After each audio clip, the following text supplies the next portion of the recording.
and we're seeing that acutely in Ukraine. Make no mistake, a Russian victory in Ukraine would be a victory for China, North Korea, and Iran.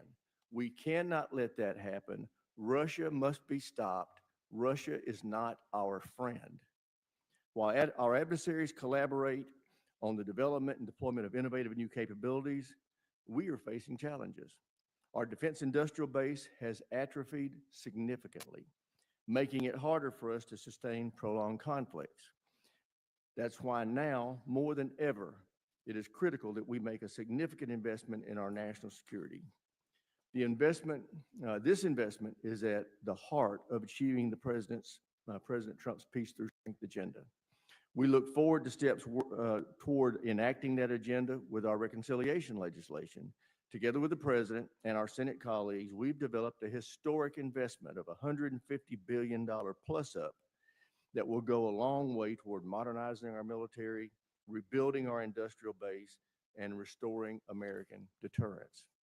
While this is a great first step, it will have limited impact without sustained investment in the following years. To truly achieve the President's peace through strength agenda, we need to grow the defense spending to at least 4% of GDP. But we need to be smart about how we invest these dollars. That begins with identifying and cutting inefficient and unnecessary DoD spending. The Secretary has taken the lead on that, and we appreciate his work.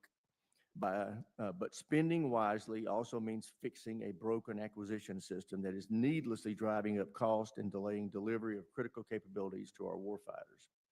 The current system is simply not meeting our needs or the warfighters.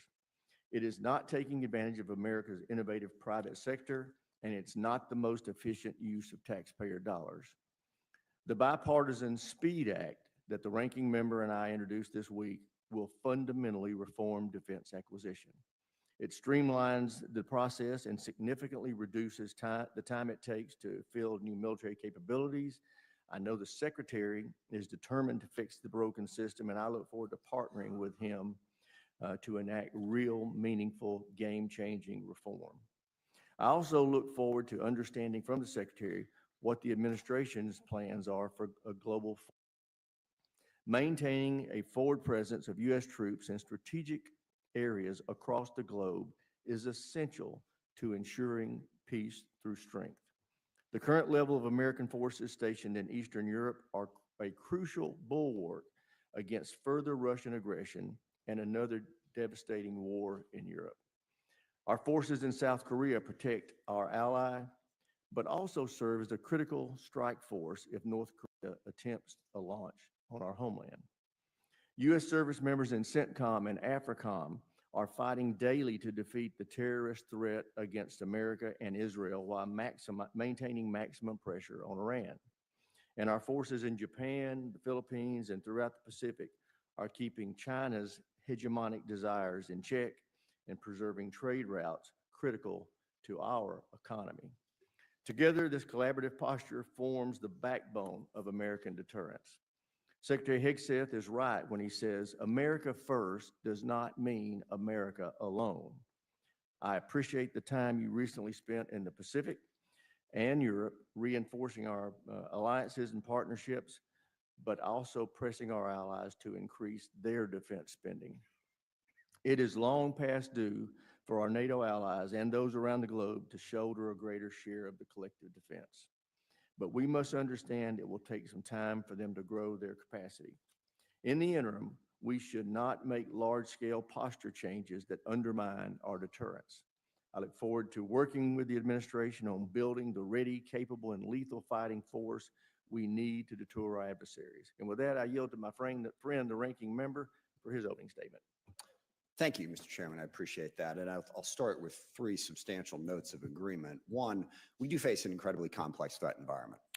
We face Russia, China, Iran, North Korea, various other terrorist organizations working together against American interests in a way we have never seen before, and with an economy like China's that we've never seen before. It's going to be very difficult to meet those challenges. Second, innovation is incredibly important and crucial to that.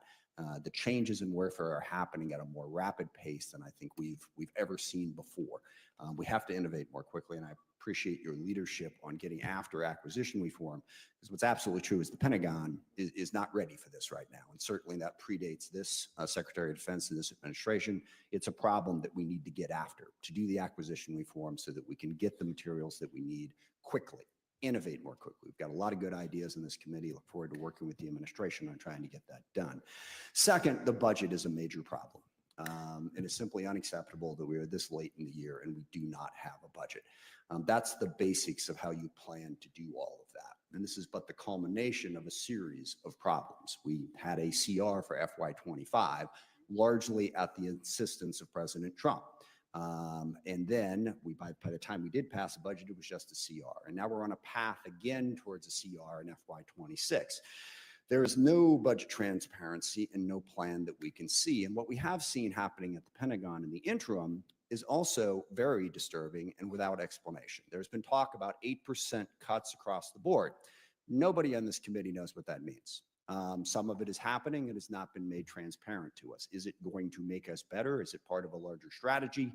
Nobody really knows. We also heard the plan to cut 20% of the flag officers. Again, no strategy, no plan. This is why the budget is so important. The budget can inform all of this. Maybe that's a good idea, but we have no idea because there is no transparency and no follow through. Also, quite disturbingly, within the Department of Defense and also across the federal government, the one and only criteria that is consistent is loyalty to Trump, as opposed to loyalty to the law or loyalty to the Constitution. This started with one of the more shameful events in DoD history, and that's when we pulled security details from former members of the Pentagon who faced security threats. Why were those security details pulled? They weren't pulled because anything told us that they were safe. Chairman Milley is one great example. He was on the threat list because he carried out an order from President Trump, and rightfully so, to kill Soleimani in the Middle East. He's now on Iran's hit list, and we pulled his security detail, leaving him and his family vulnerable. Why? Because he had the audacity to say something critical of President Trump. I mean, that's just embarrassing. If you told me 10 years ago on this committee that something like that would have happened, I wouldn't have believed you. And now we have a dictate from the White House saying that all federal employees will be tested for whether or not they are supportive of President Trump. New York Times had a great headline on that saying, why does an air traffic controller have to be a Trump supporter? Well, I would ask, why does an acquisition professional have to be a Trump supporter? If you're focused on loyalty, you're not focused on competency, you're not focused on ability, and it is the wrong way to go. Even within the budget, we see the influence of the president over the influence of common sense. We've all heard about the Golden Dome. When I first heard about the Golden Dome, it was interesting because it reminded me of a joke I first told about 12 years ago when we were dealing with a large number of Pentagon programs that were more ambitious than practical. Future combat systems, the expeditionary fighting vehicle. You know, basically they had, well, this is what we want. And we had this joke that, well, all I want is sharks with freaking laser beams attached to them. That became the armed services thing. I actually have a little plastic shark that my staff made for me with a laser beam attached to it.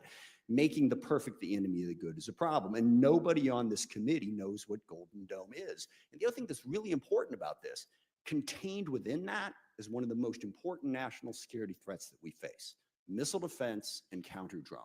We have a lot of programs that people are working on in that direction. What happens to those programs when we take $25 billion towards a project that no one can explain and no one can understand? And again, we don't have a budget, so we're taking it on faith. That's deeply troubling. Equally troubling is the Air Force One airplane that we got from Qatar. There's all kinds of ethics problems with that, which I'll leave aside for the moment. But that airplane is going to have to be fitted to be Air Force One. It's going to cost hundreds of millions of dollars. Again, no transparency. We're not told what that's going to cost and where it's going to go. But because President Trump wanted it, he gets it. Hundreds of millions of dollars goes out the window. We don't have the capacity to sort of say, sorry, sir, that's not a good idea. And the last one on this list is one that, frankly, I had a hard time believing when I first heard it. Apparently, the president has decided that the F-35 would be a better plane if it had two engines. And to a certain degree, it's hard to argue with. I guess two engines is better than one, except that you can't just add a second engine to the F-35. This is a program that's taken us over 25 years, and we are, knock on wood, finally to the point where we're going to have the plane. And I would have thought this would have been dismissed, but I hear defense contractors, Pentagon, they're looking at this idea. It is okay to tell the boss that he's wrong. We all have dumb ideas. It's good to have people around us who have the capability and the competency to say, no, we're not going to do that. We're walking down the wrong direction. In terms of the global strategy, I substantially agree with the chairman, except that I fear that, America first does mean America alone. We've seen that in a number of different issues, certainly placing tariffs on absolutely every country in the world, irrespective of our relationships. Well, sorry, except for Russia. Didn't place tariffs on Russia. That alienates people. Cutting off foreign aid programs, which I realize is not the purview of the Department of Defense, but I'll remind you of something that Secretary Gates said before this committee. If you're going to cut off the State Department, you better give me more ammunition. The two things are related. We stopped programs that were feeding hungry children in Africa, literally took food out of the mouths of hungry children. Why? Apparently because there were a couple of USAID programs that supported LGBTQ programs. Now, why we didn't just cut those instead of cutting the ones that were feeding hungry children in Africa, I don't know, but that really sends the wrong message to the rest of the world. And the last one, and once we get to the Q&As, I would be curious to hear what the Secretary has to say about this, threatening to use military force to invade Greenland and Panama. I don't believe the president has actually threatened military force against Canada just yet.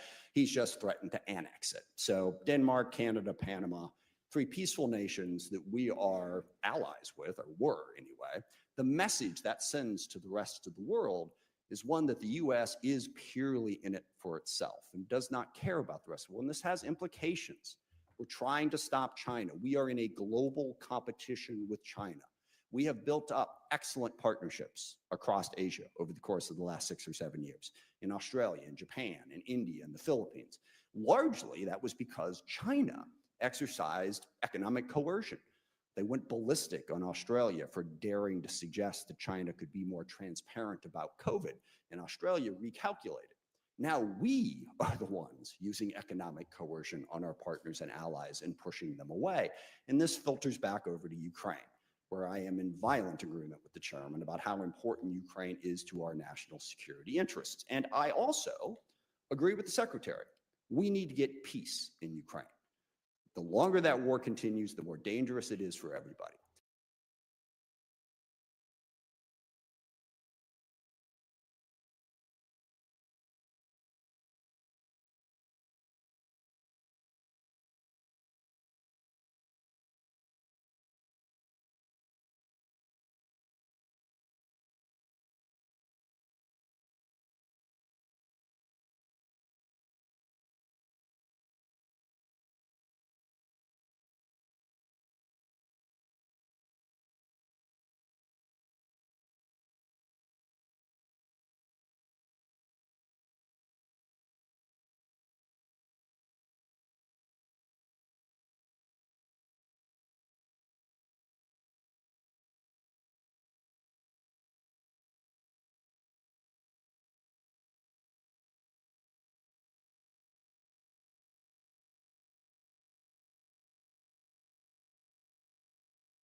in Ukraine. The longer that war continues, the more dangerous it is for everybody.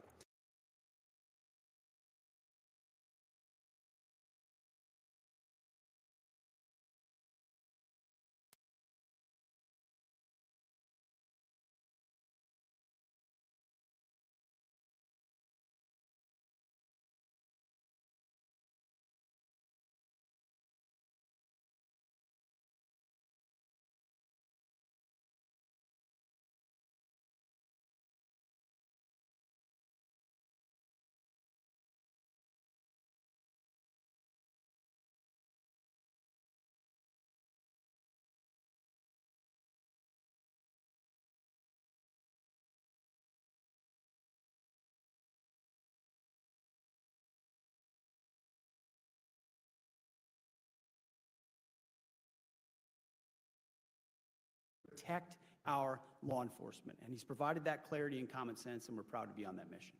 Satellite technology and energy supplies, and we're seeing that acutely in Ukraine. Make no mistake, a Russian victory in Ukraine would be a victory for China, North Korea, and Iran. We cannot let that happen. Russia must be stopped. Russia is not our friend. While our adversaries collaborate on the development and deployment of innovative new capabilities, we are facing challenges.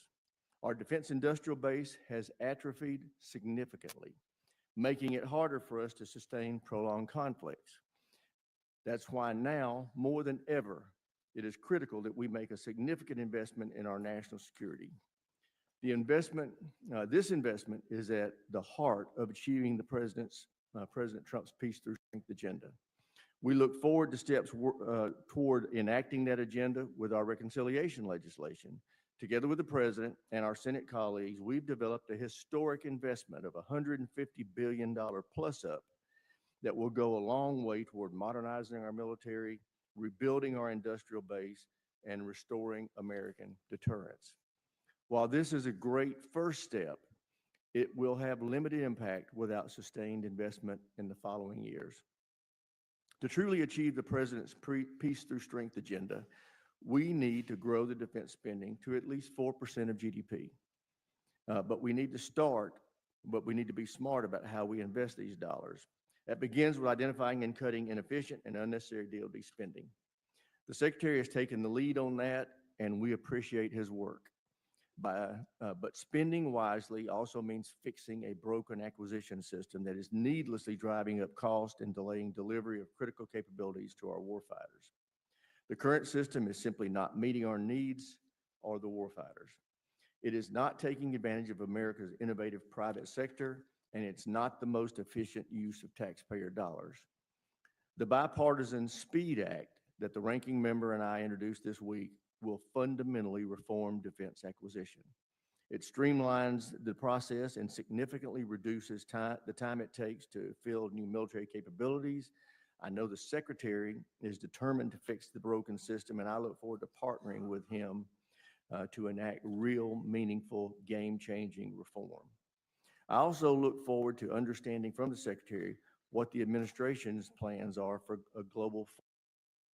Maintaining a forward presence of U.S. troops in strategic areas across the globe is essential to ensuring peace through strength. The current level of American forces stationed in Eastern Europe are a crucial bulwark against further Russian aggression and another devastating war in Europe. Our forces in South Korea protect our ally, but also serve as a critical strike force if North Korea attempts a launch on our homeland.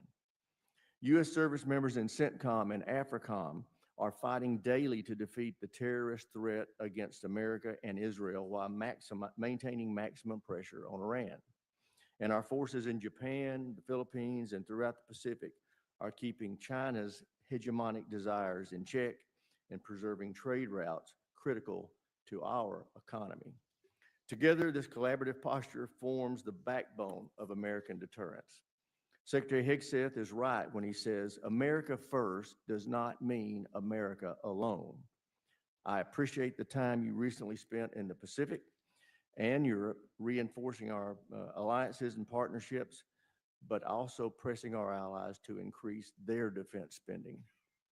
It is long past due for our NATO allies and those around the globe to shoulder a greater share of the collective defense. But we must understand it will take some time for them to grow their capacity. In the interim, we should not make large-scale posture changes that undermine our deterrence. I look forward to working with the administration on building the ready, capable, and lethal fighting force we need to deter our adversaries. And with that, I yield to my friend, the ranking member, for his opening statement. Thank you, Mr. Chairman. I appreciate that. And I'll start with three substantial notes of agreement. One, we do face an incredibly complex threat environment. We face Russia, China, Iran, North Korea, various other terrorist organizations working together against American interests in a way we have never seen before, and with an economy like China's that we've never seen before. It's going to be very difficult to meet those challenges. Second, innovation is incredibly important and crucial to that. The changes in warfare are happening at a more rapid pace than I think we've ever seen before. We have to innovate more quickly, and I appreciate your leadership on getting after acquisition reform, because what's absolutely true is the Pentagon is not ready for this right now, and certainly that predates this Secretary of Defense and this administration. It's a problem that we need to get after, to do the acquisition reform so that we can get the materials that we need quickly. Innovate more quickly. We've got a lot of good ideas in this committee. Look forward to working with the administration on trying to get that done. Second, the budget is a major problem. It is simply unacceptable that we are this late in the year and we do not have a budget. That's the basics of how you plan to do all of that. And this is but the culmination of a series of problems. We had a CR for FY25, largely at the insistence of President Trump. And then by the time we did pass a budget, it was just a CR. And now we're on a path again towards a CR in FY26. There is no budget transparency and no plan that we can see. And what we have seen happening at the Pentagon in the interim is also very disturbing and without explanation. There's been talk about 8% cuts across the board. Nobody on this committee knows what that means. Some of it is happening and has not been made transparent to us. Is it going to make us better? Is it part of a larger strategy? Nobody really knows. We also heard the plan to cut 20% of the flag officers. Again, no strategy, no plan. This is why the budget is so important. The budget can inform all of this. Maybe that's a good idea, but we have no idea because there is no transparency and no follow through. Also, quite disturbingly, within the Department of Defense and also across the federal government, the one and only criteria that is consistent is loyalty to Trump, as opposed to loyalty to the law or loyalty to the Constitution. This started with one of the more shameful events in DoD history, and that's when we pulled security details from former members of the Pentagon who faced security threats. Why were those security details pulled? They weren't pulled because anything told us that they were safe. Chairman Milley is one great example. He was on the threat list because he carried out an order from President Trump, and rightfully so, to kill Soleimani in the Middle East. He's now on Iran's hit list. And we pulled his security detail, leaving him and his family vulnerable. Why? Because he had the audacity to say something critical of President Trump. I mean, that's just embarrassing. If you told me 10 years ago on this committee that something like that would have happened, I wouldn't have believed you. And now we have a dictate from the White House saying that all federal employees will be tested for whether or not they are supportive of President Trump. New York Times had a great headline on that saying, why does an air traffic controller have to be a Trump supporter? Well, I would ask, why does an acquisition professional have to be a Trump supporter?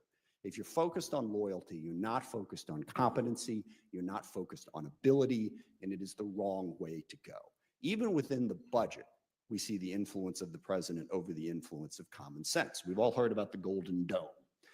When I first heard about the Golden Dome, it was interesting because it reminded me of a joke I first told about 12 years ago when we were dealing with a large number of Pentagon programs that were more ambitious than practical. Future combat systems, the expeditionary fighting vehicle. You know, basically they had, well, this is what we want. And we had this joke that, well, all I want is sharks with freaking laser beams attached to them. That became the armed services thing. I actually have a little plastic shark that my staff made for me with a laser beam attached to it. Making the perfect the enemy of the good is a problem. And nobody on this committee knows what Golden Dome is. And the other thing that's really important about this, contained within that is one of the most important national security threats that we face: missile defense and counter drone. We have a lot of programs that people are working on in that direction. What happens to those programs when we take $25 billion towards a project that no one can explain and no one can understand. And again, we don't have a budget, so we're taking it on faith. That is deeply troubling. Equally troubling is the Air Force One airplane that we got from Qatar. There's all kinds of ethics problems with that, which I'll leave aside for the moment. But that airplane is going to have to be fitted to be Air Force One. It's going to cost hundreds of millions of dollars. Again, no transparency. We're not told what that's going to cost and where it's going to go. But because President Trump wanted it, he gets it. Hundreds of millions of dollars goes out the window.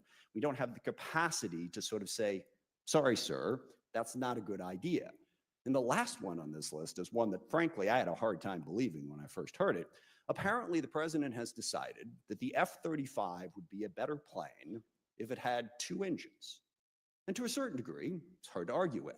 I guess 2 engines is better than 1, except that you can't just add a second engine to the F-35. This is a program that's taken us over 25 years, and we are, knock on wood, finally to the point where we're going to have the plane. And I would have thought this would have been dismissed, but I hear defense contractors, Pentagon, they're looking at this idea. It is okay to tell the boss that he's wrong. We all have dumb ideas. It's good to have people around us who have the capability and the competency to say, no, we're not going to do that. We're walking down the wrong direction. In terms of the global strategy, I substantially agree with the chairman, except that I fear that, America first does mean America alone. We've seen that in a number of different issues, certainly placing tariffs on absolutely every country in the world, irrespective of our relationships. Well, sorry, except for Russia. Didn't place tariffs on Russia. That alienates people. Cutting off foreign aid programs, which I realize is not the purview of the Department of Defense, but I'll remind you of something that Secretary Gates said before this committee. If you're going to cut off the State Department, you better give me more ammunition. The two things are related. We stopped programs that were feeding hungry children in Africa, literally took food out of the mouths of hungry children. Why? Apparently because there were a couple of USAID programs that supported LGBTQ programs. Now, why we didn't just cut those instead of cutting the ones that were feeding hungry children in Africa, I don't know, but that really sends the wrong message to the rest of the world. And the last one, and once we get to the Q&As, I would be curious to hear what the Secretary has to say about this, threatening to use military force to invade Greenland and Panama. I don't believe the president has actually threatened military force against Canada just yet. He's just threatened to annex it. So Denmark, Canada, Panama, 3 peaceful nations that we are allies with, or were anyway. The message that sends to the rest of the world is one that the U.S. is purely in it for itself and does not care about the rest of the world. And this has implications. We're trying to stop China. We are in a global competition with China. We have built up excellent partnerships across Asia over the course of the last 6 or 7 years, in Australia, in Japan, in India, and the Philippines. Largely, that was because China exercised economic coercion. They went ballistic on Australia for daring to suggest that China could be more transparent about COVID, and Australia recalculated. Now we are the ones using economic coercion on our partners and allies and pushing them away. And this filters back over to Ukraine, where I am in violent agreement with the chairman about how important Ukraine is to our national security interests. And I also agree with the secretary. We need to get peace in Ukraine. The longer that war continues, the more dangerous it is for everybody.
belittling language aside, you're right. There aren't enough trannies in Brooklyn or lesbians in San Francisco to fill the military. There also aren't enough, what's the word here, young patriotic Christian men who remind us of John Wayne to fill the military either. We are a diverse nation. We need to be inclusive, and we need to not actively insult people who don't happen to fit our preconceived notion of what a member of the military should look like. So we're at a situation now where the military is denigrating Medgar Evers, who died standing up for the values that I think are central to our country. One of the things I love about the military is service above self. I mean, it's such an important message that everyone who serves says that. No one I can think of personifies that more than Medgar Evers. Instead, we're going to go back to renaming the bases after the Confederates. Now, I know, apparently you spent a lot of time finding other names that applied to people who actually did serve this country honorably. But President Trump, just was it yesterday, 2 days ago now, down at Fort Bragg, when he blatantly politicized the United States military, sort of, as they like to say, said the quiet part out loud, that those bases are being renamed for the Confederates.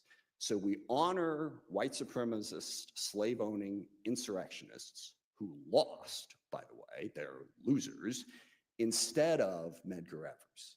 Can we please just stop and get back to the business of treating everybody equally and with respect? A fear of a left-wing cultural revolution is not solved by launching a right-wing cultural revolution.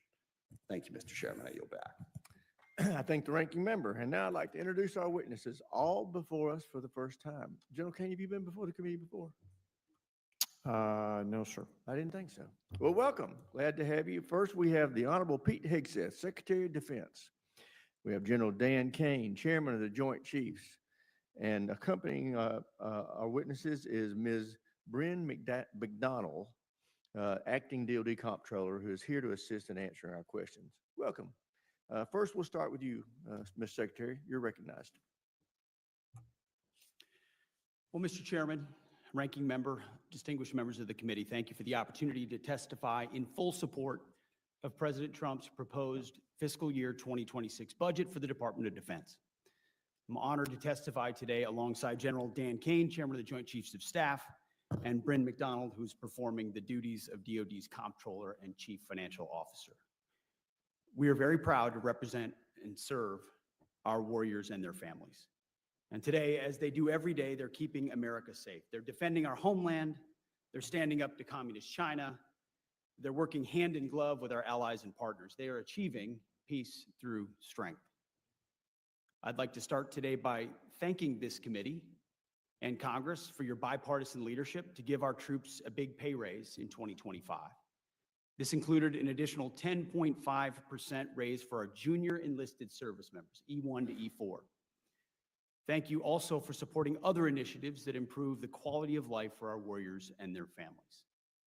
With a focus on our troops and their loved ones, we have directed additional actions that will further improve their quality of life. These include making historic investments in this budget to improve living conditions in barracks and base housing, reforming the PCS process to reduce the cost and stress of moves for military families, and improving the quality of the care provided by our defense healthcare system. The best part of our job is meeting and interacting with troops and their families. We hear their concerns. I know how it feels to face these challenges. I've been there recently. Each of these initiatives responds to feedback we have received from the force. We will keep listening and keep looking for ways to improve their quality of life. Under President Trump's leadership, this budget puts America first and gives our warriors what they need. The $961 billion budget request, more than $1 trillion in total for national security, ends 4 years of chronic underinvestment in our military. Now, as is customary with first-year administration budget releases, additional time was necessary to implement this president's initiatives. In the last 4 months, we've moved quickly to reverse course after 4 years of weakness and mismanagement. In that 8% exercise, we found nearly $30 billion in savings across the department, which we reinvested. We killed wasteful programs, targeted bureaucratic excess, and redirected funding from Biden-era priorities to President Trump's priorities. Working with the Department of Homeland Security, we have increased border security. We reduced China's malign influence in our hemisphere. We defended freedom of navigation in the Red Sea. However, we still have a lot of work ahead of us to achieve peace through strength. A lot of deferred maintenance to catch up on. To carry out the President's mission, we have set 3 priorities for the department: restore the warrior ethos, rebuild our military, and reestablish deterrence. First, we are restoring the warrior ethos. President Trump charged me to focus relentlessly on warfighting, lethality, meritocracy, standards, and readiness, and that is exactly what we've done since day one. We are refocusing on what is truly important, which is warfighting and our warriors, sweeping away distractions and bureaucracy. We are setting standards that are high, equal, and unwavering. DEI is dead. We replaced it with a colorblind, gender-neutral, merit-based approach. Our force is responding incredibly to these changes. Because of President Trump and his America First priorities, recruitment and retention under this administration are higher than they've been in decades. Historic numbers of young Americans are putting on the uniform and raising their right hand because they believe in the leadership they see. This budget provides a historic level of funding for military readiness, putting our warfighters and their needs first. Second, we are rebuilding our military. 25 years ago, our military was unchallenged. Yet we squandered that advantage as China carried out an unprecedented military buildup. President Trump, as he did in his first term, is correcting those mistakes. And we're doing this by, as was mentioned multiple times, reviving our defense industrial base, reforming our acquisitions process and working with Congress to do so, and rapidly fielding emerging technologies and new weapons so our warfighters can meet the challenges of an evolving nature of warfare. This budget invests $25 billion in Golden Dome for America, a down payment on President Trump's priority to defend our homeland. It also commits more than $62 billion to modernize and sustain our nuclear forces as we face rising nuclear dangers.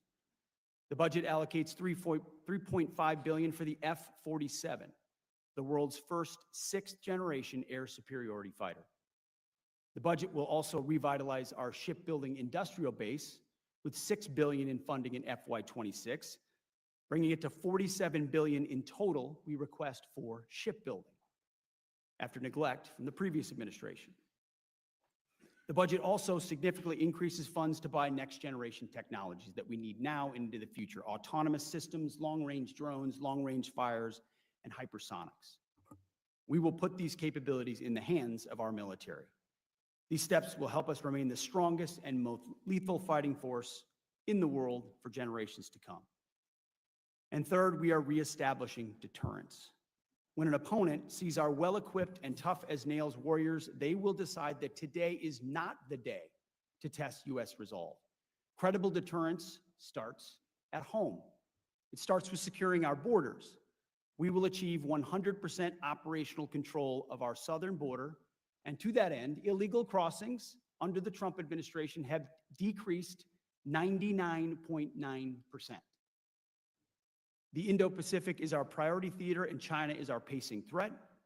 That's why I've traveled to the Indo-Pacific twice already to visit our forces and meet with allies and partners. As we shift our focus to the Indo-Pacific, President Trump looks to our allies and partners to be force multipliers alongside the United States, and we are making progress on those fronts. We applaud allies who are stepping up, but others need to do more, and they need to do it quickly. And at the NATO Heads of State meeting later this month, we expect our NATO allies to commit to 5% of GDP on defense and defense-related investments, something that was almost inconceivable before President Trump led the charge in his first administration and continues in this one. As the President has rightly pointed out, it is only fair that our allies and partners do their part. We can't want their security more than they do.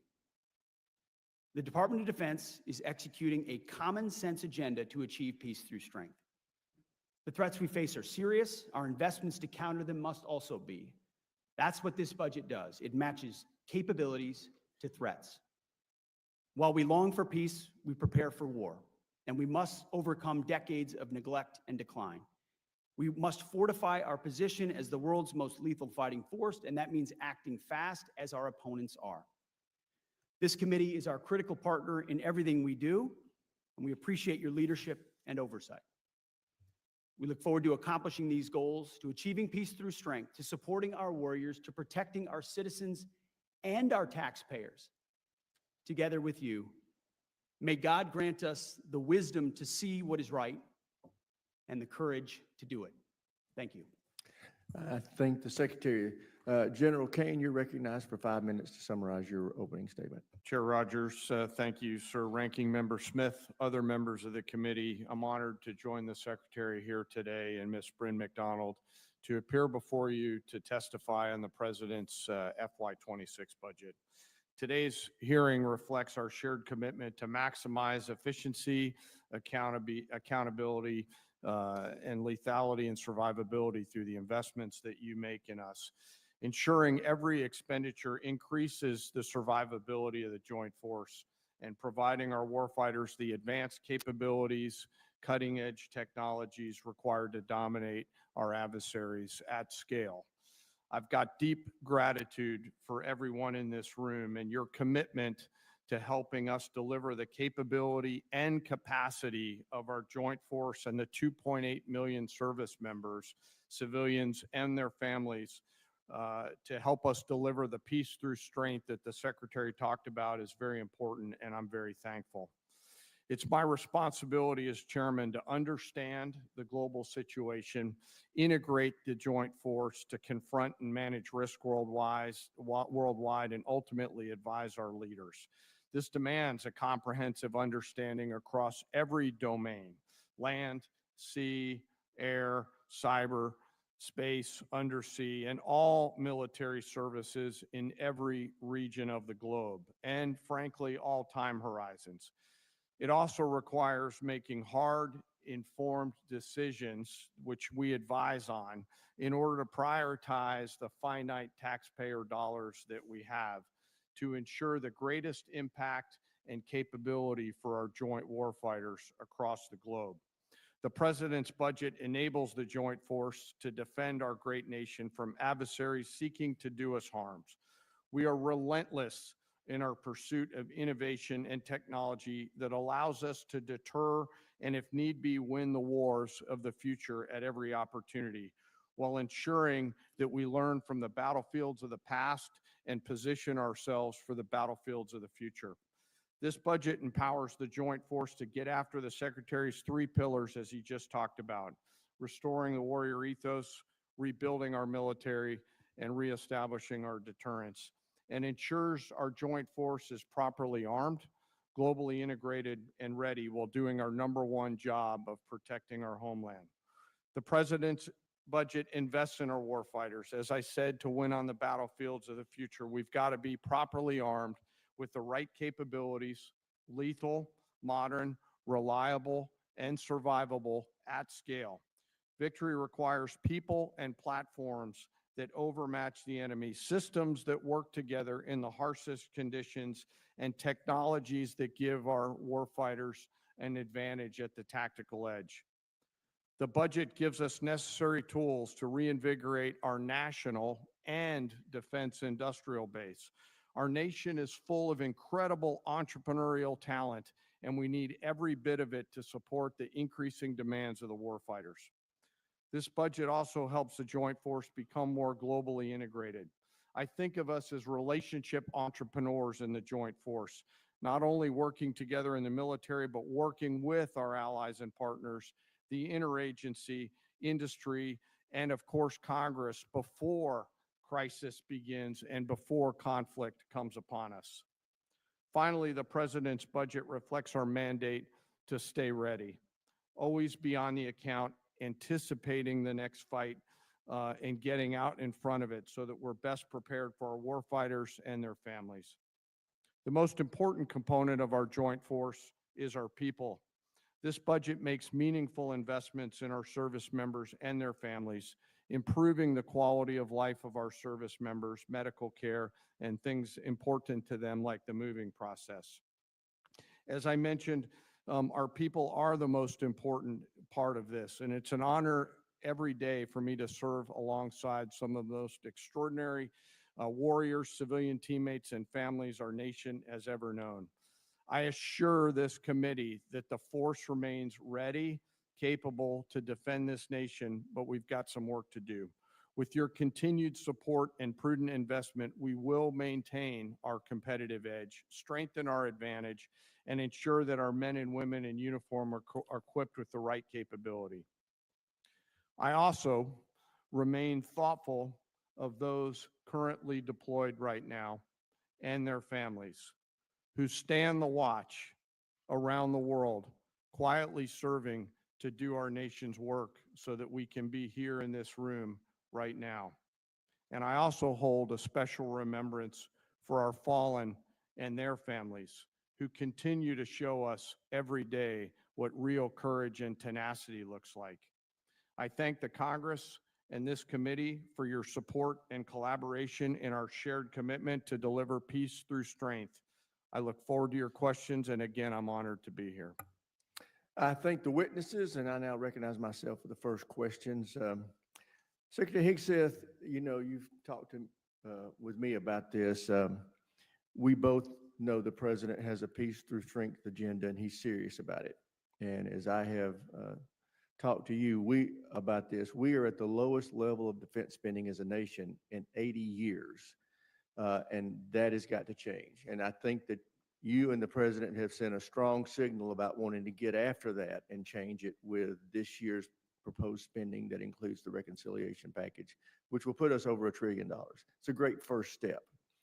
But as you and I both know, it's a 1 year. We're going to have to see continued funding, in my opinion, and growth in that top line in the out years. Do you share that opinion? Well, Mr. Chairman, the baseline of our planning process for FY26 was working with our partners in OSD and the COCOMs and elsewhere, identifying the threats that exist, the priorities of the administration, and what we need to spend to make sure we have those capabilities. And that was a reorientation from the previous approach of the previous administration. So that included exercises where we looked at reductions, where we could reinvest those into different priorities. So when you look at the two bills in one budget that add up to $961 billion and over $1 trillion, truly a historic investment, 13% increase, that was our statement to the president of what we think we need in order to spend and invest in ways that are postured for now and into the future. And what I would commit to you and to this committee is that in FY27 and 28 and 29, in this administration, we will perform the same exercise, knowing that threats, we believe that the policies of this administration will lead to peace and more opportunities. But as our adversaries continue to increase their capabilities and we learn about what's happening on the battlefield, that will lead to commensurate increases in ours. So we anticipate through that review that there probably will be increases, but I wouldn't put a number to it in the future. Thank you. I just share the president's commitment that every NATO member nation should reach 5% of its GDP, and that includes us. And I think we can do it by the end of this president's term, and I'm determined to help him get there. Secretary Hegseth, at the president's direction, you're developing a plan on reforms of DoD acquisition. Just so happens we are too. You may have heard of the SPEED Act. It's a bipartisan, bicameral effort. As you develop your plan, what problems have you identified with acquisition reform that need attention? Well, our new A&S, Undersecretary for A&S was just confirmed, Mike Duffy. He's doing a fantastic job. He's diving right into this to include the SPEED Act, which we're reviewing in real time, that identifies a lot of the same problems we have. Streamlining processes, consolidating. We need competition and actual new entrants into acquisitions in a stale process. It's too bureaucratic. There are too many gatekeepers. Too many programs are gold-plated, which add to cost overruns, and they're late to need. So throughout the entire process, we've reached out to industry and to innovators and to outside-the-box thinkers and said, what would you do? How have you looked at this problem? To include this committee, how would you attack this so that we can get what we need in the hands of warfighters faster. It's unacceptable in this real-time world we live in, where you've got off-the-shelf and off-the-shelf capabilities and open architecture opportunities, and you can do virtual design of products and that you don't have to build a hard copy, that we're not doing it faster. So everything necessary we want, and we're going as fast as we can. Great, thank you. General Caine, as you know, there's been a lot of dialogue around here about selling off some of our spectrum. Can you talk to us about the importance of preserving the spectrum around the lines that the DoD uses? You bet, sir. Spectrum is a critical part of our warfighting enablers, and as the administration and the Congress carefully consider the slices that we must preserve, there are certain areas within that my military advice to the Secretary and others is to hang on to that. I'm grateful that the deputy has been really leading this effort with the Congress and to sort of measure risk. I understand that economic security is also national security, so the truth is always somewhere in the middle, but there are some segments in the lower end that frankly, I would strongly recommend we preserve and protect for defense matters. I raise that because I want you to know we're going to be taking our cues from you, and if you're against it, I'm going to be against it. With that, I'll yield my time, yield back and recognize the ranking member. Thank you, Mr. Chairman. Just on the budget point, I made this point before the committee before. The House just passed a budget that adds nearly $3 trillion to an already out of control debt. So if we do really want to spend money on defense or anywhere else, we ought to be willing to pay for it. And I just, certainly go back through generations of, bipartisan problems with this. You can't have a debt that size and keep coming back talking about how much money you're going to spend, whether it's defense or whatever your priorities are. And Mr. Secretary, you said the 99% down on border crossings and the border is secure. At the same time, we're going to take $1 billion out of the MILCON budget, out of building barracks to send it for the border. And there's another 4,000 troops that we're planning on sending down to the border. Given that the border is secure, might you rethink that spending? Well, sir, we are securing it. It is secure, but it's a manpower intensive effort at the beginning. Two different words there. It's either secure or secure. And it sounded to me like you said it was secure. It is secure. Okay. What we're continuing to do is expand that and fortify it through infrastructure, which is a big part of the budget on the Department of Homeland Security side as well. So it's that $1 billion you're talking about was from the CR in FY25. We fully fund that back and more in FY26 with a recognition that we were dealing with the world as it existed when we came in. And the previous administration said they needed new legislation to secure the border. It turns out you just needed a new president. I would point out president with the Defense Department and submitted, DHS that was willing to go to the border and actually secure it, which is what not submitted a budget yet. So whether or not you're putting that money back in remains to be seen. You have definitely taken it out. And I think the obsession there, and I don't disagree, the border needed to be secure. But from a pure budget standpoint, let's just not keep the political focus on that. Let's make sure that we're funding some of the other priorities that we have. So when it comes back to acquisition reform and the chairman's point, it's our committee, certainly Congress is part of the problem. We set up a lot of requirements. Defense contractors are part of the problem. I'm curious, how would you get after reforming the culture at the Pentagon so that you can move faster, number one, and number two, how would you get after the defense contractors that push the requirements process? And specifically, what would you do about the requirements process to try to speed things up? Well, first of all, I think gold plating is a real problem, sir. I mean, across the department. Interesting to use the word gold in this particular context, but yes, I agree with you, actually. We maybe could use a little bit more silver plating on occasion. A recognition that the 99% solution is oftentimes the enemy of the 85% solution that delivers 2 years sooner. And that's contractors and other companies wanting to do right, but trying to do too much and overpromise, and then they're under-delivering. The warfighter not always wanting to do right. In some cases, just not always, just not want always. to make money. So, but yes, the change is also in acquisitions about people.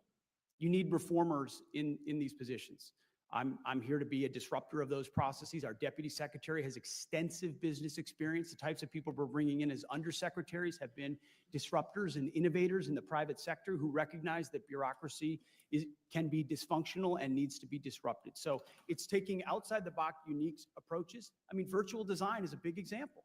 How many times are we going to build something physically that takes a year to build when you could use AI and computing power, design it virtually, identify the flaws, and move more quickly? Our or committee- create open architecture Yeah. so you can Our move committee systems stands ready to between. work with I mean, you on there's 500 One different final things we can do, and we're doing them. Yeah, and I'm sincerely concerned about this. Is it the policy of the Department of Defense that we need to be prepared to take Greenland and Panama by force if necessary? Is this a policy that you have within the Department of Defense in accordance with the president's wishes?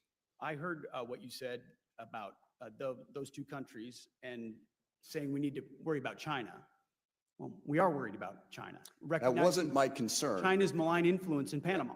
I and was the recognition concerned with that if us China has saying control that of using ports military or malign force to take influence over another the sovereign Panama, country's we should pay territory. attention to that. Right. So Panama is very key terrain that we've focused on, and we've been willing to focus So we on, should as take it, is Greenland we should key take terrain. it by military force. They're important. I'm not going to Arctic- argue with The that. Arctic is I'm incredibly arguing with important. the and using adversaries are our trying to military gain- to take it by force. Our job at the DoD is to have plans. and Do you have a lots- plan for that?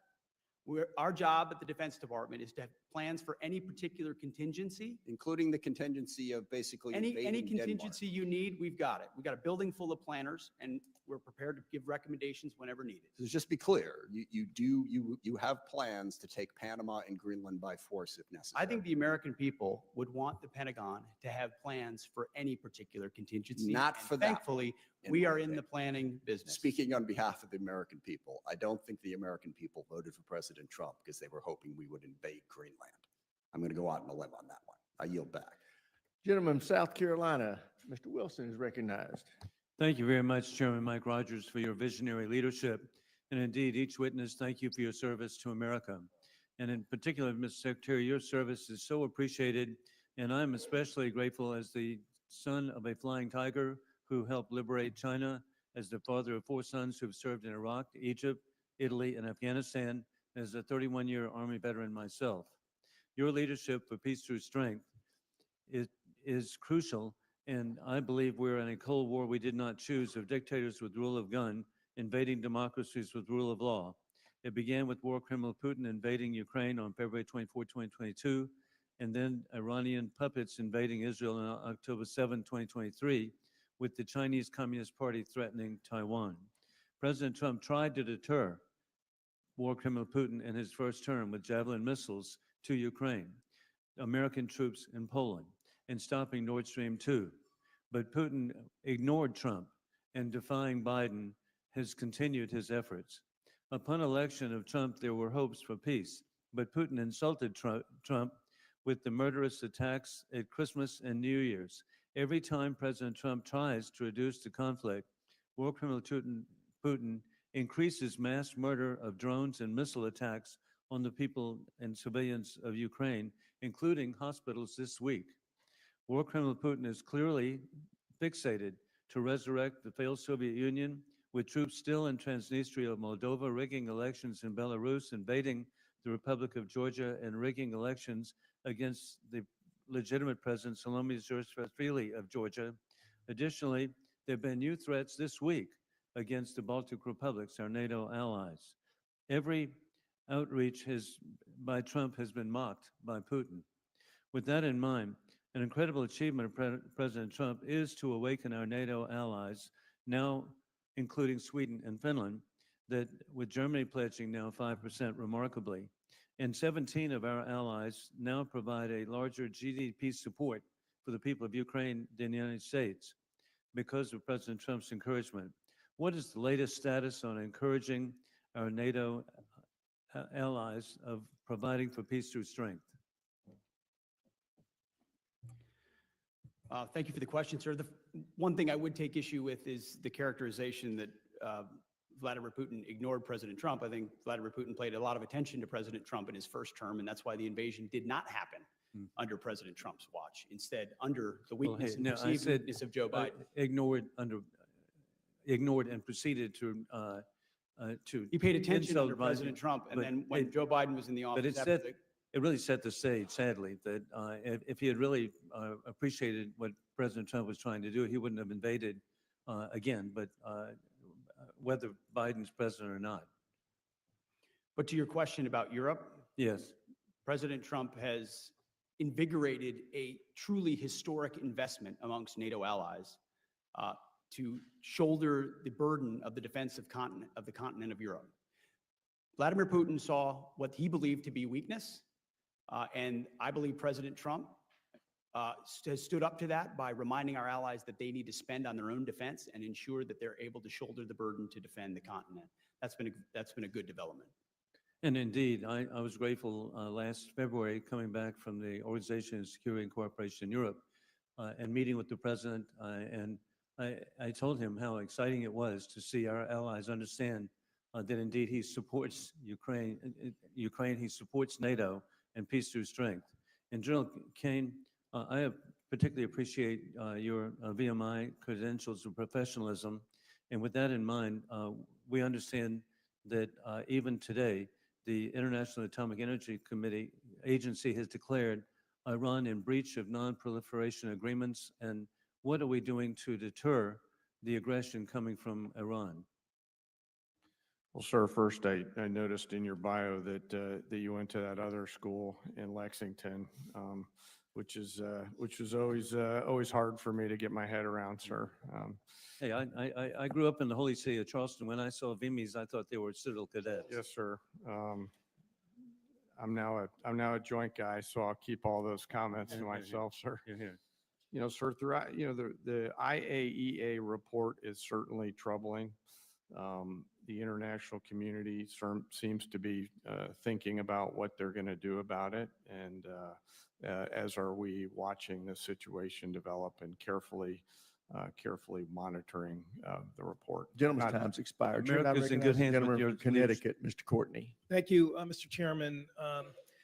Mr. Secretary, this morning, the eyes of our closest allies, UK and Australia, are on your department as a result of Undersecretary of Policy Eldridge Colby announcement last night that he's launching a 30-day review of the trilateral AUKUS mission.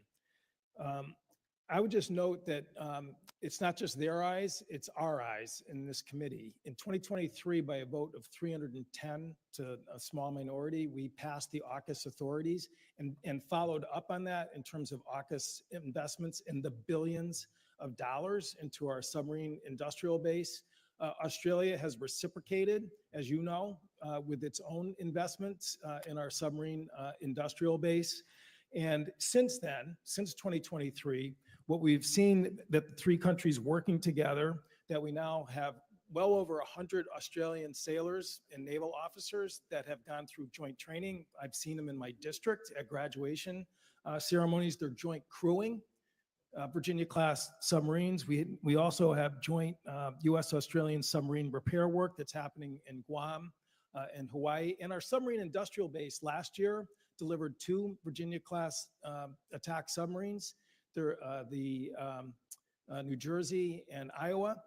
This year, it'll be Massachusetts and Idaho. And the year following, it's going to be Arkansas and the Utah are going to be delivered during that 3-year period. General Caine, how many nuclear-powered attack submarines is in the Chinese Navy?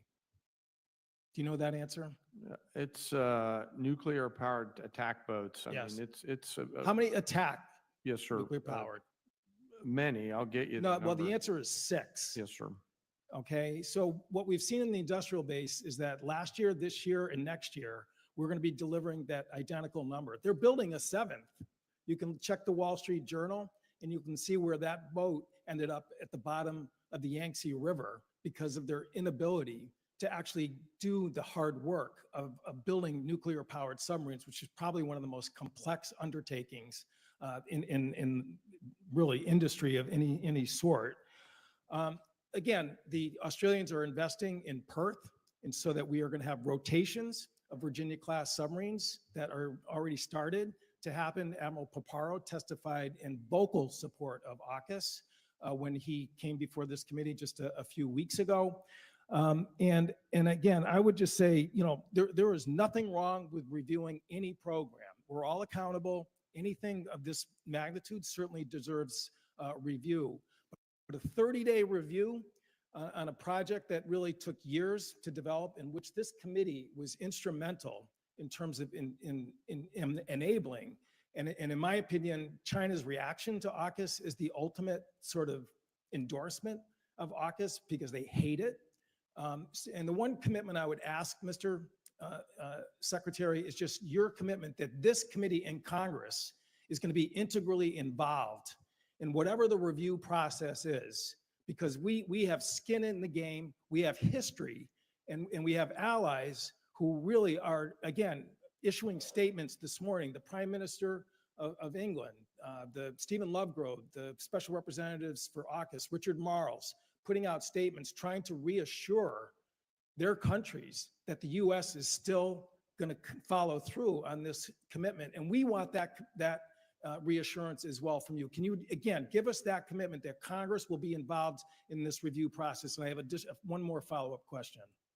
As it has been, Congress will be involved, but I've had an ongoing review myself. I've spent a great deal of time, Thank you. Marles and Healy at the Australia and UK, And I've been following your reviewing work it myself. Yes. Secretary Colby's reviewing it. Okay. We know that. It's all important to make sure it's fits our Right. needs State also. Department, by the way, has skin in the game too, and they should be involved in it as well. I just want to reiterate Mr. Rogers' point and Mr. Smith's point. If we really care about strengthening the industrial base, we need to have procurement stability, which means we need to have a budget, a real budget, not a $20 billion shipbuilding budget, which Senator Wicker just eviscerated a couple of days ago. That's $17 billion less than the last Biden shipbuilding budget. That's what got sent over to us. And again, that's the way, and I represent a district that is the general contractor for both programs. You want to strengthen hiring, supply chain, and facility growth. You need to have procurement stability. That's not what we're seeing from the Office of Management and Budget. I yield back. Chair, now recognize the gentleman from Ohio, Mr. Turner. Mr. Secretary, thank you for your written statement, and also thank you for your recognition of the importance of our nuclear deterrent, and specifically our investment in our modernization of our nuclear deterrent. We are behind, as you know, in the modernization of our nuclear stockpile. Your recognition of our investment in our triad and our command and control is incredibly important. Thank you also for your recognition of the importance of our future investment in missile defense and the importance that the Golden Dome will play. The Secretary General of NATO has recently made statements of his concern of Russia's future attempt to place an anti-satellite nuclear weapon into space. Specifically, he has said, "We are aware of reports that Russia is examining the possibility of placing nuclear weapons in space. This is very worrying. Space is also very important for our deterrence and defense, just as important as land, sea, air, and cyberspace. In recent years, space has become increasingly clouded, dangerous, and unpredictable. We know that competition in space is fierce. I recently had the opportunity to speak to him. He was at Wright-Patterson Air Force Base in my community as we were commemorating the 30th anniversary of the Peace Accords. His concern was that this is not getting worldwide enough of attention.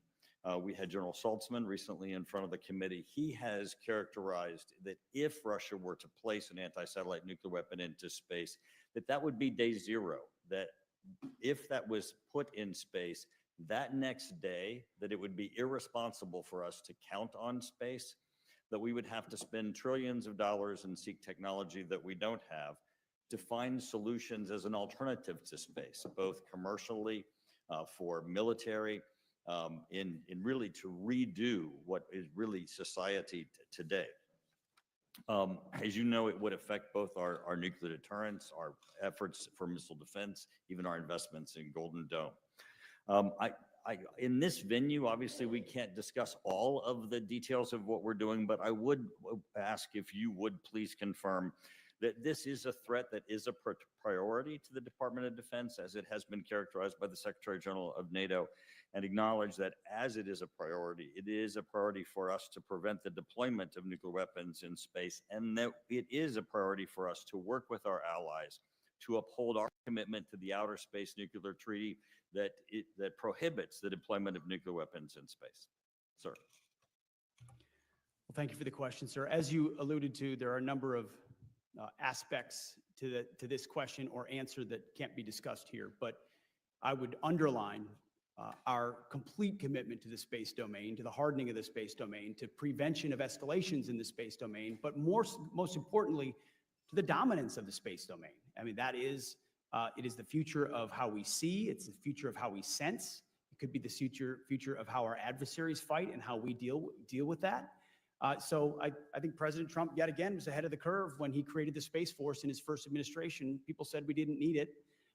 We are relying on it every single day now to ensure, alongside the Space Force and private enterprise, that we're delivering the capabilities we need that are resilient, that are redundant, that are capable of all aspects of all domain warfare, if necessary.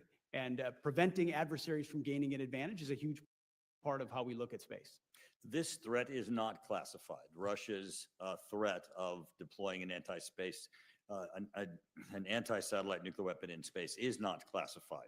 Obviously, this is a priority for the Department of Defense, and I just want your confirmation that this is a priority that you're tracking, and you too see that as a threat to the United States, and certainly to the United States and our space infrastructure, and certainly our whole national security infrastructure. We track all potential escalations. Yes, sir. And lawyer here, I just want to help you out because people try to twist your words. You are not confirming in your testimony today that at the Pentagon there are plans for invading or taking by force Greenland, correct? That is not your testimony today. All my testimony is that the Pentagon has plans for any number of contingencies. It is not your testimony today that there are plans at the Pentagon for taking by force or invading Greenland, correct?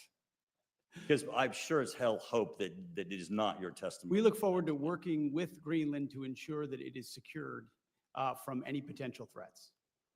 Excellent. Now you're back. Chair now recognizes the gentleman from California, Mr. Gary Mendy. Thank you, Mr. Chairman, and thank you for your opening statement, your concerns about Ukraine and the budget issues. Mr. Secretary, in your opening statement, you spoke to the issue of cutting waste and abuse at the Pentagon. I assume you intend to do that. Is that correct? Yes? No? We have done that, sir.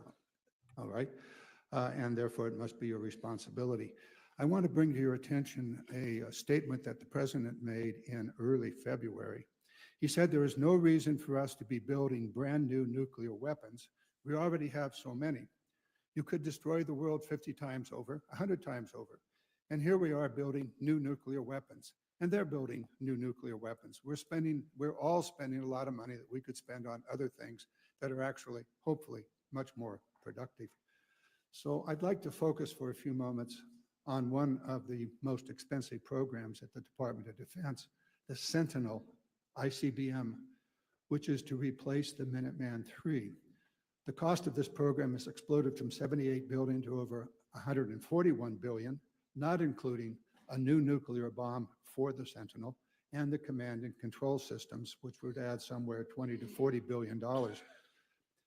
All the while, we have a Minuteman III that can continue to provide the ground leg of the triad for at least 10 to 15 more years. Should we cut the Sentinel program? Well, President Trump is correct to point out that proliferation is very dangerous, but he has also in his budget ensured we fully fund the nuclear triad, every aspect of it in a historic way. The Sentinel as one leg of it, and that modernization is critically important. As you know, it faces a Nunn-McCurdy breach for being behind, and as a result, it has to be reviewed, but it's incredibly important. And so our budget does look at ensuring to... Excuse me, sir. So you have made a decision to continue even though the review is incomplete? The review is ongoing. The investments we've made allow us to continue should the review come out the way answer we is hope it does. You continue the Sentinel program even though the Nunn-McCurdy review is incomplete. I'd like now to move over to Ukraine. The chairman of this committee spoke very strongly about the Ukraine situation. and the necessity of the United States being strong in support of Ukraine. It's very, very clear that a review of what Mr. Putin has said over the last 2 decades, that he is determined to reestablish the Soviet empire, and Ukraine is the current step to achieve that. Ukraine's security is our security, my view, and what is dangerous for Ukraine will be dangerous for NATO and therefore dangerous to the United States. Yesterday, 2 days ago, in response to Senator McConnell, who asked, which side of the Ukraine conflict do you want to win? And you said, the president is committed to peace in that conflict.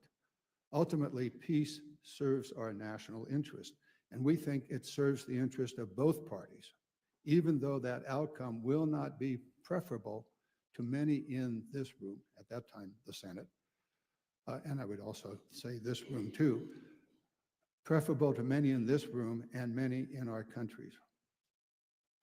Mr. Secretary, when you said that peace serves our national interest, does that peace come from a complete surrender of Ukraine and total victory for Russia?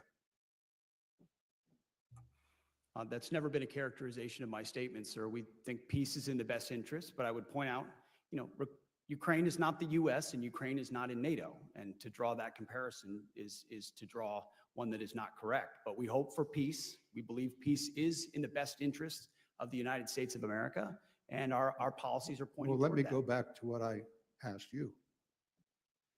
Is that peace, could the achievement of that peace through the complete surrender of Ukraine and the withdrawal of U.S. support for Ukraine, is that a worthy peace, and is that peace in the long-term and actually the short-term interest of the United States?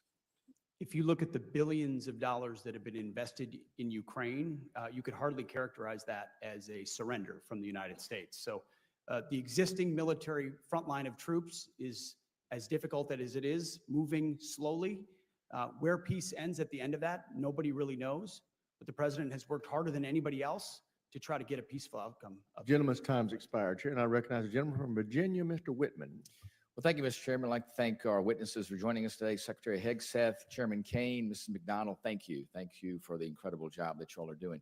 Secretary Hegseth, I want to begin with you and talk about all the efforts that went into the defense portion of the One Big Beautiful Bill and making sure that we're getting all the pieces of this correct. Lots of back and forth, and we know that there's a long-term need to make sure that we get this right. And we want to make sure, too, as we look at priorities from all the different bodies, that we are assuring that those are continued on as the process takes place. We know there's going to be additional investments in things like shipbuilding and ground vehicles. And we've also made substantial investments in modernization, including things like Golden Dome, things that are critical to this nation's future. I just wanted to get from you, can you assure the committee that of the $150 billion that's here, that it is going to be laid out and spent in exact alignment with what the committee has laid out, really on a line-by-line basis? Well, sir, you will have, and I can refer to Bryn on that for the details, but you will have a complete reckoning, and many of it the committee already does have, of what we intend to spend and where. But from our viewpoint, it's 2 bills, 1 budget. Right. And ultimately, we've worked with the committee and will continue to ensure that every priority is funded either through the base bill or through reconciliation. But I defer to Bryn. Yeah, no, just concur with the secretary. We've worked very well with Chairman Rogers' staff and with Senator Wicker's staff on it as well, and we'll continue to do so now that the data of the budget is released. That's great. Listen, I think it's key, especially since there are a lot of different moving parts here, to make sure that we're all in alignment with that. Yesterday, Admiral Kilby confirmed that the U.S. Navy still needs a 6th-generation fighter, that FAXX is still critically important. And earlier this year in our Tactical Air and Land Subcommittee, we received a lot of testimony about the continued requirement need for FAXX, the Navy's unique need to have that fighter that is able to function in a highly contested environment, having the ability to deal with even more ability for our adversaries to sense that aircraft. We know that in the FY25 CR, there was $453.8 billion, excuse me, put $1 million put towards that. I'll get the number right. And in reconciliation, $500 million. So you can see Congress is consistently pushing ahead and saying this is where we need to go. And we'd be a little surprised if the support for this fell off, especially since we're looking at the requirements and not seeing any change there. So General Caine, I wanted to get from you, do you still see the requirements for FAXX being the same today as it's been developed through the recent months by the Navy to project and say this is what the Navy needs in order to have that ability to provide a tactical air presence in places like the South China Sea and elsewhere where that environment is going to be highly contested? Congressman, thanks for the question. And, you know, as we look at the threat picture out in the Pacific, the requirements themselves, I think, are still valid. I think it comes down to a question that many of the folks on the committee have talked about, and that's the ability to produce at a particular time. And I'll defer to my civilian leaders on the timing and synchronization of that program. But we do need, you know, capability that is mobile, whether it's FAXX or others that enable us to win on the battlefields of the future. I'll defer to the Secretary and Brin for policy-related stuff on the synchronization. Well, Secretary, I'll ask in addition to that, I think to build on Chairman Caine's comments, has the Pentagon's plans changed? Because, you know, since April, and especially in our subcommittee, you know, we've looked very, very specifically about this need, looking at NGAD, which the President's made a decision on, but then looking at the Navy's need. Can you tell us, are things continued on track for FAXX? Are there any changes there? Well, sir, as you know, certainly we have adjusted the way we see the world from the Biden administration through interim national defense strategy and planning guidance. Sure. That's what went into the decision that we made on F-47 or NGAD, and this budget has a significant investment in that. FY26 funds the complete design of FAXX. We're certainly reviewing it, working with the Joint Staff, working with the COCOMs at its application in around the globe. So it's in the mix. But we recognize we also need a capability as quickly as possible for the threats that we face. Very good. Thank you, Mr. Chairman. I'll yield back. Gentleman yields back. Chair now recognizes the gentleman from Massachusetts, Mr. Moulton. Thank you, Mr. Chairman. Secretary Hegseth, I'd like to clarify a few important details for the record. When you texted the launch time for F-18s going into combat over enemy territory facing anti-aircraft missiles on an unclassified signal chat, did that launch time come from Central Command, yes or no? I know what you're referring to, and there were no It's a very simple targets or question. Did it come from, locations it's a very simple question. Did it come from Central Command? Well, in this committee, no way in which I communicate or what I communicate on a successful strike is something that I would share. So you can't even identify the combatant command under which this operation occurred? Well, everybody knows the Okay, so everyone knows that it's Central Command. So when Central Command sent you this information, did they send it on a classified system or an unclassified system? Well, as you know, having served yourself, any way that the Secretary of Defense communicates or provides information in and of itself is classified and not to be discussed. So what was the classification marking of the launch time when it was sent to you? Because DoD regulations require information on classified systems to be marked.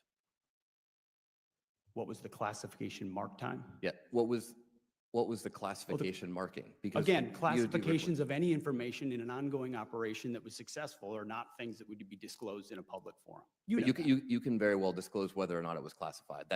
It's not classified to disclose whether or not it was classified. And in fact, DoD regulations state that any classified information has to be labeled with its classification. Was it classified secret or top secret? What's not classified is that it was an incredibly successful mission against the Houthis. Okay, so it was classified. So are you trying to say that the information was unclassified?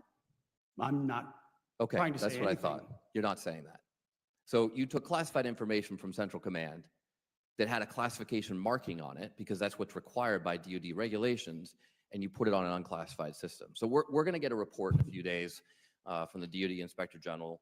And if the DoD Inspector General finds what is pretty obvious, both to you smiling there in the witness seat and to all of us up here, that the information was, in fact, classified, do you plan to take any accountability for that? As I pointed out at I the mean, you time, said that accountability is back. Does that not apply to you? as I said at the time, Congressman, there were no names, targets, locations, units, routes, sources, methods, no classified information. Okay, so if it comes back that it is classified, will you take accountability or not? As We've I already said, established, you've already admitted that it was classified because everything you get from CENTCOM is classified. You just explained that to me. That's how you justified not answering the question. not what I said. I didn't confirm any classification or Okay, so if it is what I know confirmed, is that will you take everything I accountability? share, everything I talk about, Mr. as Secretary, does of Defense, accountability apply to you or not? is classified whether I talk or not. Does it apply to you or not? Does what apply to me or not? Accountability. You said accountability is back at the Secretary. at the And you know Pentagon. what? The Houthis were held accountable for shooting at our I'm ships just asking if it applies very to you. successfully. I'm not asking The about the previous Houthis. administration let our ships get shot at, and nothing was done about it. And thankfully, because of the skill and courage of our troops on I'm the just asking battlefield, about we I actually reclaim my put them in time. a place I where reclaim they my time. called for a ceasefire. I claim my time. I'm just asking if accountability applies to you. It's a very simple question. I We use serve- leadership by Of example. course, unlike, I serve at the pleasure of the president like everybody else does. So it only applies to the president, not to you. I serve at the pleasure. You talked about the success of the Houthi operation. About how much money did it cost? How much money did you spend on missiles shooting at the Houthis? Well, you'd have to compare that with what it cost. I'm just asking how much did it cost? Divert our shipping lanes around. I'm the told Red it's Sea. several $100 million, maybe close to $1 billion. How many U.S. flagged commercial ships have transited the Red Sea since your so-called successful operation? Well, thankfully, unlike the previous administration. The answer we is had zero. Military vessels transit. No, I didn't ask just about this military week. vessels. I Well, which asked would about be the commercial precursor vessels. for. How many civilian and commercial vessels? It's transit. been several weeks. How many commercial vessels, U.S. flagged, have Well, transited the would Red Sea? you, Mr. Congressman, put civilian ships? The through questions dam are not to before me, military Mr. ships? Secretary, So they're to you. We have responsibly put military. The answer ships is zero. through first. I reclaim my time. How many generals and admirals have you fired? I don't know the exact number, but. You don't know the number. It's 8. Can you explain why any of them were fired? Like, just explain why was. They all serve at the pleasure of the president, and I think. No, I'm just asking you why. General Caine is a great example. I'm just of asking a you leader why. That we And need you at probably this learned time. at Princeton what why means. Why did you fire him? They serve at the pleasure of the president, and we want Why better did you representation fire in him? each and every of those. You can't each and explain every why one you those fired any of places. them? Gentleman's time's expired. Chair, and I recognize the gentleman from Georgia, Mr. Scott. Thank you, Mr. Chairman. Ma'am and Mr. Secretary, most of my questions are going to be for General Caine. I will tell you, Mr. Secretary, I would appreciate it. Opportunity to speak with you offline about a couple of things. I'm from Georgia. Spoke with you briefly. I supported Hal and Julia Moore's name remaining on the base, as you know. I support Eisenhower's name remaining on the base. I don't want to go too far into that. I don't want any questions, but I will tell you this: the selection of Gary Gordon, one of the most valorous, heroic acts of any American soldier, certainly in modern times. He was one of the 2 soldiers that went in with Black Hawk Down, Delta snipers, that both died there together. I do have a suggestion on that. When the Army has named anything after Gary Gordon, Randall Schugart's name has been tied to the name. The Army has historically named things Shugart Gordon because those 2 guys went in together, they fought together, they literally died together, and the historical accounts cannot figure out which one actually died first. And so if the name in Augusta is going to change back to Gordon, I just respectfully suggest that you consider Shugart Gordon is the Army who has historically named other things. You can't tell Gordon's story without Shugart's story. And I say that respectfully. General Caine, the Communist Chinese Party assesses U.S. strength, that our strength lies in our alliances and partnerships. If they believe those ties are fraying, how can we use the Ukraine war to demonstrate U.S. strength, capability, and resolve to regain leverage over the Chinese and their assessments of the United States? Well, sir, thanks. Thanks for the question. And first, thanks for recognizing 2 great warriors who showed us what courage and tenacity look like when you infill into the place that they did on those two MH-60s, knowing full well what they were going to face on that objective, and then making the full commitment to give their lives in behalf of an injured teammate. That's what America looks like. So thank you for highlighting that, sir. Bless you, Congressman, by the way. He's a SEAL. That Yes, doesn't sir. work. Yes, sir. I know a lot of SEALs. Sir, I think, mill to mill, military to military, our relationships with allies and partners around the world remain incredibly important. I'm grateful to serve alongside so many great, not just joint force partners, but international partners as well. And I think that the courage and tenacity that our forces out in EUCOM have shown through this journey, and the teammates that they've built on both sides of those borders is an example of what we should be doing. If I can follow up with that, the assessments, Ukraine would survive 9 days, 10 days, some 15 days at the outside. But the rapid innovation cycle that they have candidly taught us, in some cases, how to do, how do we implement that into the U.S. Defense Industrial Base and get our weapons developed as fast and candidly at the cost, because we cannot afford to pay what we're paying per weapon for what we're going to have to do. And at the same time, how do we develop the defense systems against drones so that we don't lose multi-million-dollar tanks to $5,000 drones? Yes, sir. Thanks for highlighting the innovative, entrepreneurial, and diabolical spirit of attack that exists out in that part of the world. And, I've been out there and seen what they're doing in terms of drone manufacturing, iterating on the line, linking up with partners, taking the fight to the enemy out there. It's impressive. And we've learned from those examples. That same spirit of innovation has come back to the United States. And when I think about rebooting our defense industrial base and our national industrial base, I think of it through 4 C's. And it starts with that culture that you're alluding to about innovation and entrepreneurialism inside combat. The second part is creating some competition, and I think that's a key part, is you help us do that here in the Congress. Third thing is we gotta write better contracts on our side. 100%. And we have to be better buyers and share the risk, as I've talked about with the chairman before. And Gentleman's time's expired. Chair, I Thank you, Mr. recognize the Chairman. gentleman from California, Mr. Carbajal. Thank you, Mr. Chairman. It shouldn't come as no surprise that I have serious concerns with both the deployment of the National Guard and the Marines to Los Angeles. I served in the Marine Corps. We are trained to be war fighters, not for crowd control.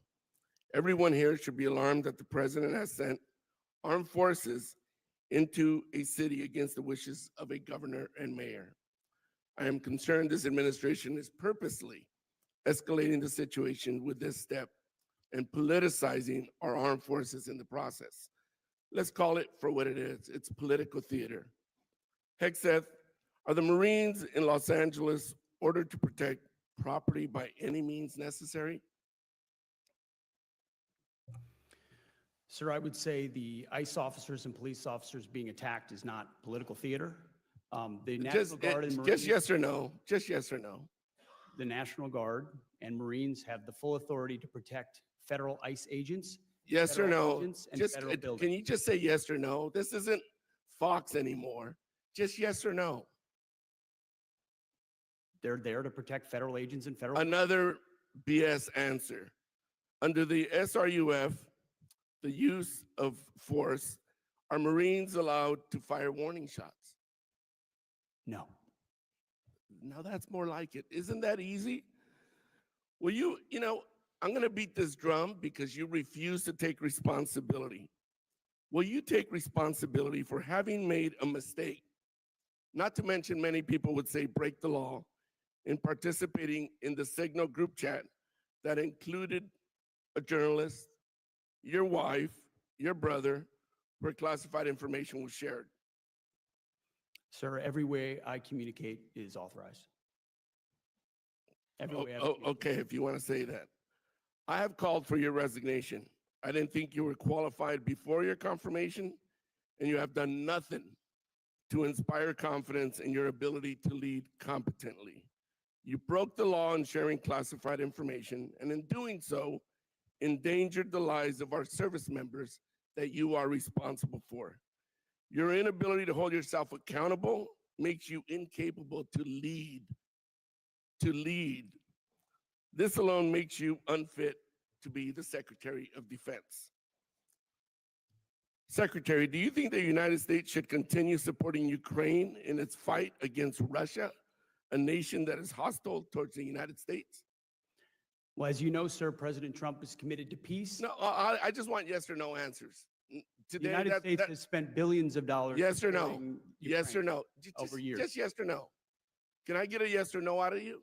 We continue to send Come on. presidential drawdown. It's that authority. easy. Kindergartners Ukraine. could give me a yes or no. Yes or no. Yes, we support peace in Ukraine. Come on. Is this really leadership? You're an embarrassment to the United States. If Russia invades NATO allies, are you going to recommend to the president that we fulfill our Article 5 obligations? Well, Russia has not invaded NATO allies. No. Thankfully, President Trump has No. invigorated the NATO alliance. I reclaim my time. Yes or no? It's Yep. that simple. There's Article 5 in NATO, which we recognize. So is the answer yes or no? That's what Article 5 is, yes. Good. I'm glad you brought yourself to saying yes. Do you think political allegiance to Trump is a requirement for serving our nation, either in uniform or a civilian in the department?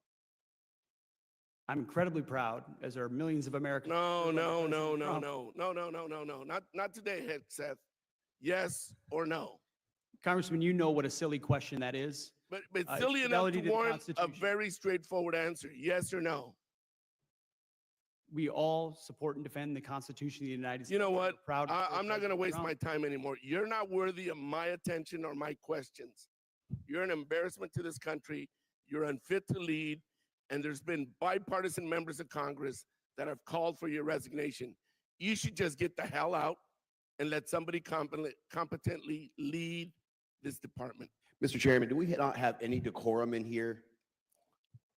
Thank you very much. I This- yield this is my an time. absolute Gentleman this is yields back, horrible. and I would urge everybody to remember and maintain a decorum suitable for this chamber with their further comments. The chair now recognizes the gentleman from Tennessee, Dr. Desjardins. Thank you, Mr. Chairman, and I would like to thank you, Secretary Hegseth and General Caine, for bringing pride, strength, and respect back to our military. Many critics have described the president's deployment of the National Guard in Los Angeles as unprecedented. But as you know, we've seen similar actions throughout history, from Eisenhower sending the 101st to Little Rock to Johnson and Kennedy federalizing the Guard over the objections of Southern governors during the Civil Rights era, to George H.W. Bush deploying federal troops during the 1992 LA riots. Isn't it fair to say that there's a well-established precedent for presidents acting when state leaders are either unwilling or unable to enforce federal law or protect federal facilities? Sir, nothing that we're doing on the ground is unprecedented. I would argue what is unprecedented is a governor and a mayor unwilling to protect law enforcement. Well, thank you for being willing to step up. Considering we're going to shift gears here to the nuclear armed sea launch cruise missile program. I just wanted to touch base on that other subject because I think that's ridiculous that the criticisms that we're hearing in the media. But with Putin talking freely about using low yield or tactical nuclear weapons, I think it's important we discuss the SLCM-N program for a minute. As you know, restoring SLCM-N capability to the Navy was recommended in President Trump's 2018 nuclear posture review. The Biden administration proposed to cancel this program, but based on consistent testimony from our senior military leaders that this system was necessary to address deterrence gaps, Congress continued to fund it, and in the FY24 Defense Authorization Bill required the department to create a dedicated program of record for its development. What is your view of the SLCM-N program and the broader issue of modernizing our nuclear forces to ensure we have nuclear deterrent that meets the evolving threats we're seeing. Well, so your characterization is correct. I want to thank Congress for keeping SLCM effectively alive under the previous administration, because we think it's a critical capability. And you'll see in the FY26 budget, we fund it at over 1,000% increase. So we completely recognize the need for that capability alongside the entirety of the nuclear enterprise. Is critically important to maintain deterrence. If you're going to have peace through strength, if you're going to reestablish deterrence, you need to have a credible deterrent, especially at the foundational and baseline level, which is the nuclear level. And General Caine, STRATCOM commanders and your Vice Chief Admiral Grady have testified about the importance from a military perspective of being able to provide the President with an additional response option, and how SLCM can strengthen deterrence by providing a non-strategic response option that is not air delivered. Do you share that view? I do. Thank you. And General Caine, your testimony warns that the PLA's exercise around Taiwan are not just pressure campaigns, but rehearsal for force unification. Throughout my visits to our regional partners in the Indo-PACOM region over the last few years, you can feel that there has been a rising tide of recognition that China is a threat on their doorstep and ours. As the United States and the world has awoken to the increasingly adversarial actions of China, can you expand upon how the DoD is right-sizing our force structure to prepare for a conflict in the Pacific should our adversaries continue to escalate tensions in the region? And what are we doing now, not years from now, to ensure we can stop that move if it comes? Yes, sir. Well, first, I share your, I share your views and those of Admiral Paparo related to what certainly appears like increasing rehearsals by the PLA in and around the Pacific. The administration and the Secretary in particular, through our interim National Defense Guidance and Strategy, which I won't get into in this forum, but is clear around the need for the department to focus on the Pacific and to scale our combat capability with systems, capabilities, and effects that would prevent Xi from advancing his narrative and create, frankly, multiple simultaneous dilemmas in their decision making. And so we continue to work diligently on that through the services, as you talked about, and it's something that I'm keenly focused on with my global integrator role. Okay, thank you. And I think Secretary Hegseth, you covered that pretty thoroughly in your opening statement. So I'm out of time and I yield back. Gentleman yields back. Chair, and I recognize this gentleman from California, Mr. Caine. Thank you, Mr. Chairman. Mr. Secretary, I'm hoping we can start where we may have common ground: no war in Iran. In 2016, President Trump was one of the few people on the Republican stage to have the guts to say that George W. Bush's war in Iraq was an utter disaster. He promised the American people no endless wars. Tucker Carlson has said that thousands of Americans will die if there's a war in Iran. And he is cautioning that currently neocons are trying to get President Trump into a war in Iran. Representative Marjorie Taylor Greene has said the American people don't want to bomb Iran. Will you today assure the American people and the MAGA movement that you will not bomb Iran unless we are hit? Congressman, it's good to hear you quoting conservatives. When they're right, I quote them. I will tell you this: the president has been earnestly and completely committed to a peace process, has given Iran every opportunity, those talks ongoing, but he also fully recognizes the threat that Iran with a nuclear weapon would exist. Will you commit to us not bombing them? I mean, that's what the conservative MAGA movement is calling for. It online, you'll see. I mean, they want a commitment that we not bomb Iran unless we're directly hit.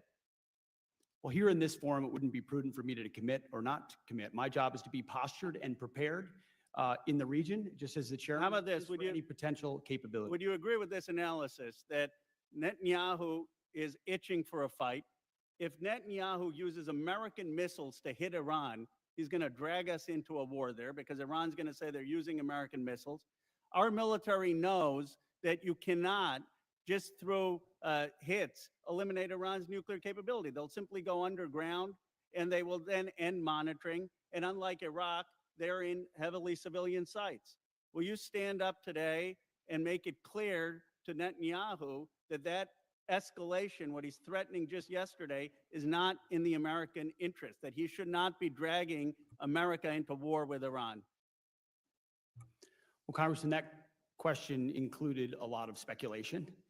What I know is that Bibi Netanyahu is going to put his country first, and we're going to put our country first, and we're positioned properly in the region to ensure that we're prepared for any potential contingency. Are you concerned about his escalation into Iran, and will you assure the American people you're going to do everything possible to keep us out of a war in Iran? We remain, as the president has said, committed to creating the conditions for peace, creating the conditions for talks where Iran does not have the ability to develop a nuclear weapon. I'm running out of time, 2 minutes, so let me ask you another matter. Senator Baldwin asked you about the legal authority for the Marines in my state. I disagree with you. I thought not only do I not want Marines in Iran, I don't want them in California. But I don't want to get a gotcha. You know, they said, what provision? Your administration since then has filed in the federal district court. You're arguing that the Marines should be allowed to defend federal property. I disagree with you. That's your argument. Here's where I hope we can agree. Whatever the federal district court decides, will you abide by it? Well, this is a pending situation. So will you agree, though, that it's not my legal view, it's not your legal view that makes the decision in America. It's the federal judiciary. If the federal court in California and the San Francisco, this district judge has orders a preliminary injunction, will you agree to abide by the federal courts?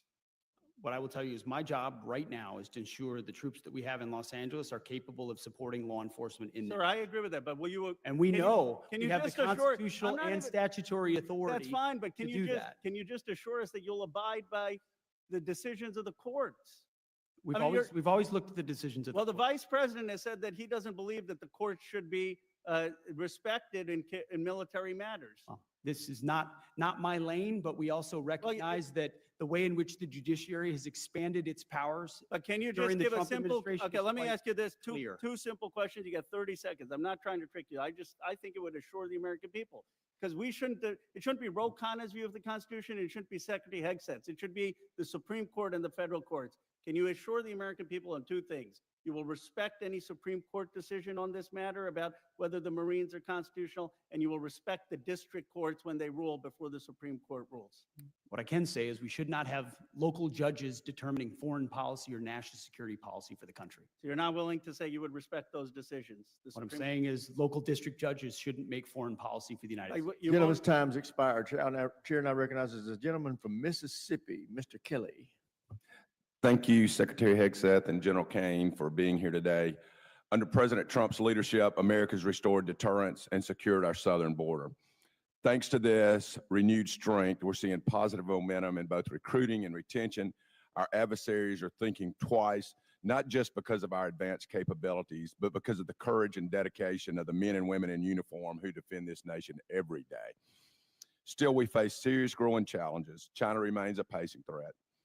Deterring that threat requires more than just strategy. It requires a strong, responsive defense industrial base.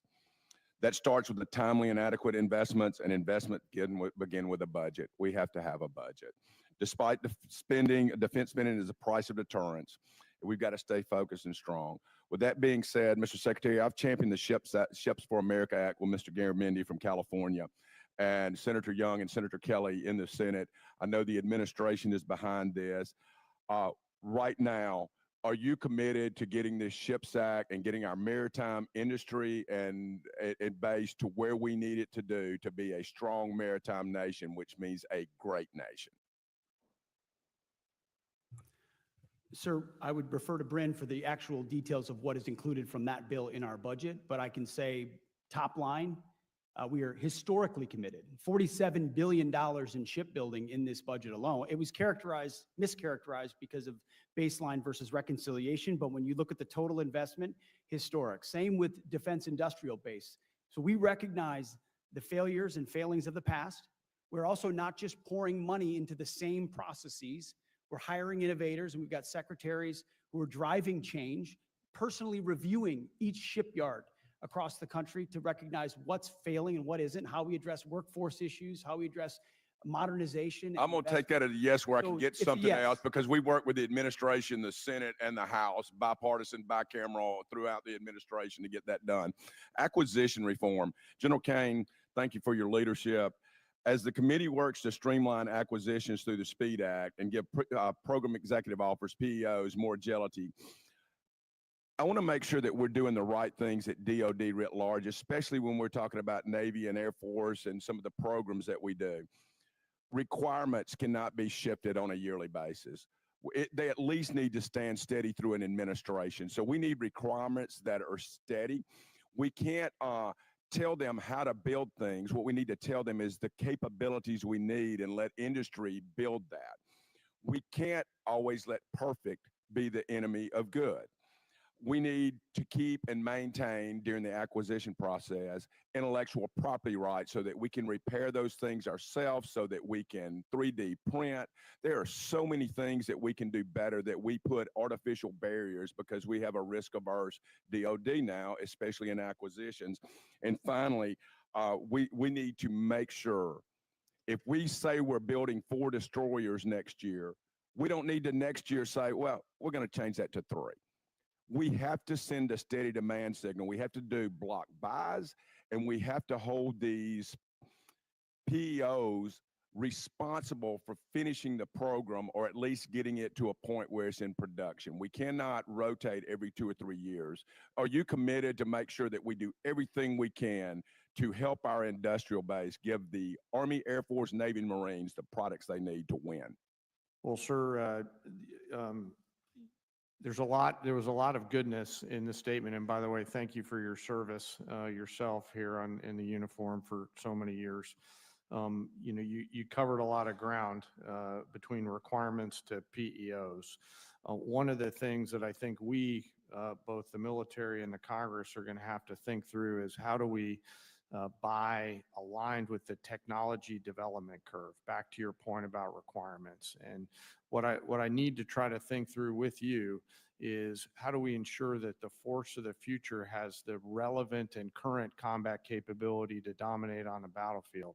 And technology is evolving so incredibly fast that we need both a requirement system, an acquisition system, leaders that understand that.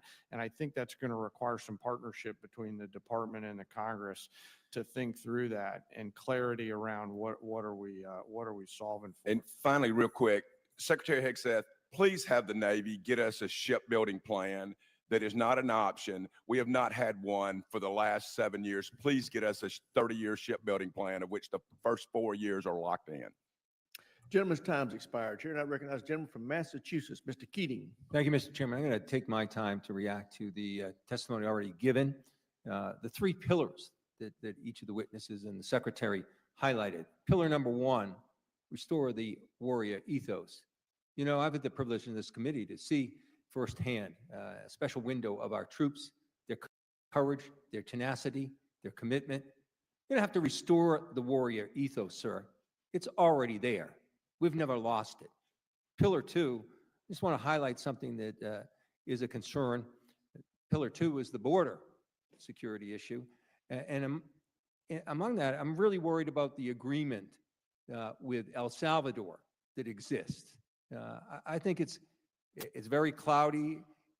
We don't know exactly what they're getting in return for their commitment to house the hellhole prisons, in the hellhole prisons they have, people that are shipped there, transported there illegally. But there's problems with that. It violates the Constitution, number 1. It violates the First Step Act that President Trump paraded around and took so much credit for in his first term, he and his son-in-law, Jared Kushner. It violates the Leahy Law, which prohibits federal money to be used for prisons of that type. It violates the Foreign Assistance and Transparency and Accountability Act that our Secretary of State was a proud sponsor of, that demands taxpayer accountability for monies, because all we know is the White House has said they've given El Salvador, given their strongman, Bukele, $6 million. But then they're holding another 15 million in international narcotics and control and law enforcement to the side for prospective use here. And of concern too is we're now transferring helicopters, military assets to Bukele. We're giving him helicopters. And I'm concerned about that. Supposedly it's there for humanitarian reasons. It's being taken away from the drug control task force dealing with the fentanyl issue. And now it's there for humanitarian reasons in Bukele's control. And I'm just worried about going down the road here. I think there should be strict oversight of what they're getting from the U.S. If that's not there and there's dark money and dark assets being passed, we could have the makings of another Iran-Contra. Thirdly, the third pillar, deterrence. And I look to what every expert militarily, from a security standpoint, said is the greatest deterrent that we have with China and Russia, and our greatest weakness if we lose it. And that's the war in Ukraine.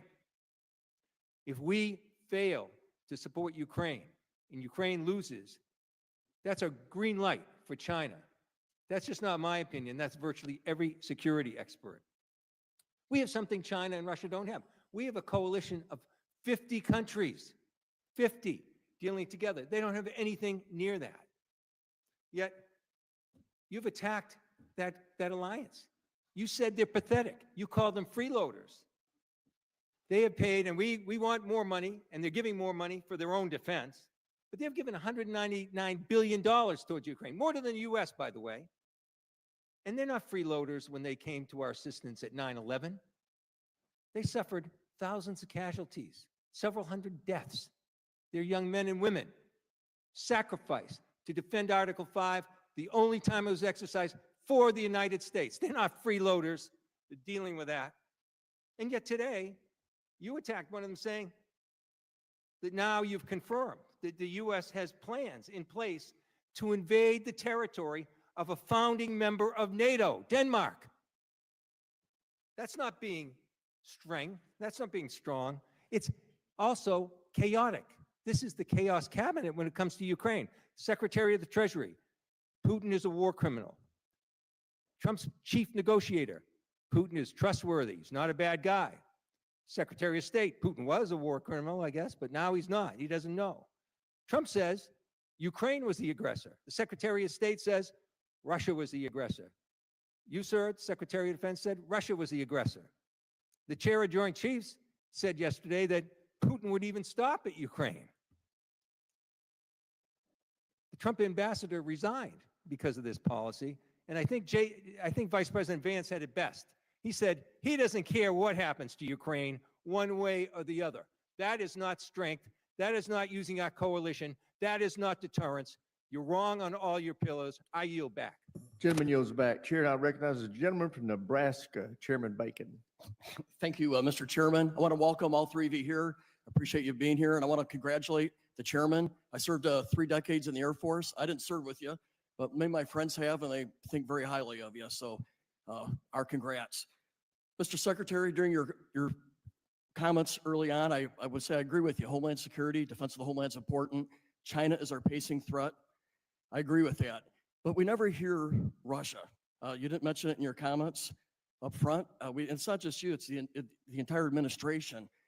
2/3 of Americans see clearly that Russia is a threat, that they're the aggressor in Ukraine. It's in our national security interest that Ukraine prevails here, because Russia will not stop Ukraine. Just this week, Putin said that he would only stop the invasion of Ukraine if we pull out of the Baltic countries. I mean, this just gives you some insight to what Putin's thinking. What we see right now in the administration is some moral blindness here. We want moral clarity. We want strength when it comes to Russia. Secondly, I also share concerns about the firing of the generals. Yes, it's currently very much your constitutional right to fire and hire generals, and the president has that right.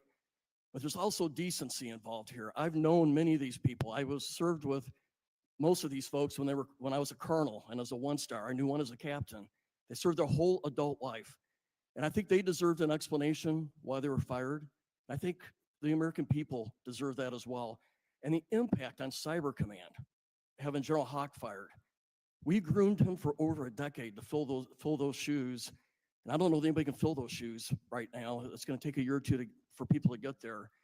I really believe that the most happy people on the firing of General Hawk was Russia and China. Now for my questions. I'm on the cyber subcommittee. I chair that committee. We learn and we know, and I know you all know, that Russia and China are attacking us every day. I also have learned that within the executive branch, there are very limiting rules of engagement on what Cyber Command can do in response. I would ask both the Secretary and the Chairman if you would review those rules of engagement and see if they're right. I think we should be carrying a bigger stick here when we're being attacked every day. So would you at least look at those rules of engagement and consider revamping them? Sir, we do review those on a regular basis, and I would say there's been some incorrect reporting on what has or has not been done, but internally we're ensuring that anything we do on cyber offense or cyber defense is coordinated with the administration's priorities and the way in which the department views threats and how we manage them in real time. So as I mentioned, I'm the chairman of the committee and I've talked to multiple layers. They are restricted based off of the rules of engagement. Maybe they're appropriate. I just hope we relook at them, because if China can attack our energy grid, our Wall Street grid, our hospitals, I think we should be reviewing, okay, is our responses adequate? So I just wanted to submit that for you to think about and consider. I agree, China is the pacing threat. And the best way we want to prevent a war. Day one of a war with China and Taiwan is a day too late. I happen to know that we owe billions of dollars of weapons to China or to Taiwan. We've committed to them where they purchased them. And this is really a previous administration's fault. We're talking billions of dollars of weapons. They need sea mines now. They need Harpoon missiles, air and missile defense, things like that. I asked the previous secretary under the previous administration, what are you doing about it? He says, well, I'm studying it. He's the secretary. I just asked for your all's review and figure out who's behind, do we got to kick to start getting these weapons to Taiwan faster so we have deterrence? And I just appreciate your comment to that. I'll defer to the chairman as well, but this is not something we're simply reviewing. It's something we are implementing in real time. I think there was a lot of talk about a shift to the Indo-Pacific in previous administrations, but the department had not put in place, not just, there was strategy changes at some level, but driving change into the institution to make decisions, prioritize, and trade-offs in your budget, in force posture, in training and exercises, in where you forward position troops and munitions. Those are the things we're actioning in real time, and I think very differently than in the past, with a realistic view of what threats could emerge in the Indo-Pacific. I defer to the chairman. Sure, I'll just add in general terms about the size and capacity of our defense assistance worldwide. You know, that all tacks back to our national and defense industrial base. And what I'm encouraged by is the leaders that we have in the department, in the joint force, and in the Congress right now. It feels like if not now, then when, and if not us, then who? And these are the right leaders across the USG to get after this and to support through Let's Gentlemen's this fight now. Gentlemen's time's expired. Chair now recognizes the gentlelady from Pennsylvania, Ms. Houlihan.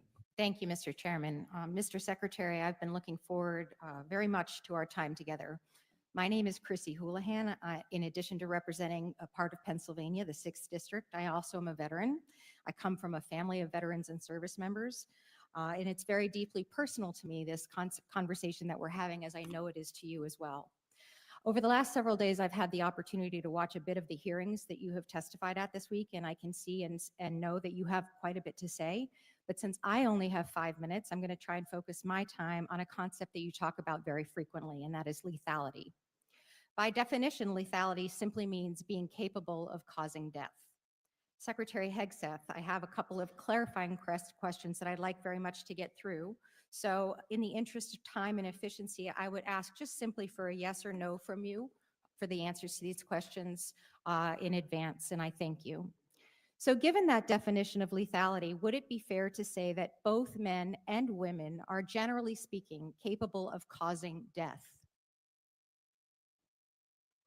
It depends. Yes or no, sir? Depends on the context. Yes or no? Yes or no? Are men and women capable of causing death? It depends on the context. Yes or no?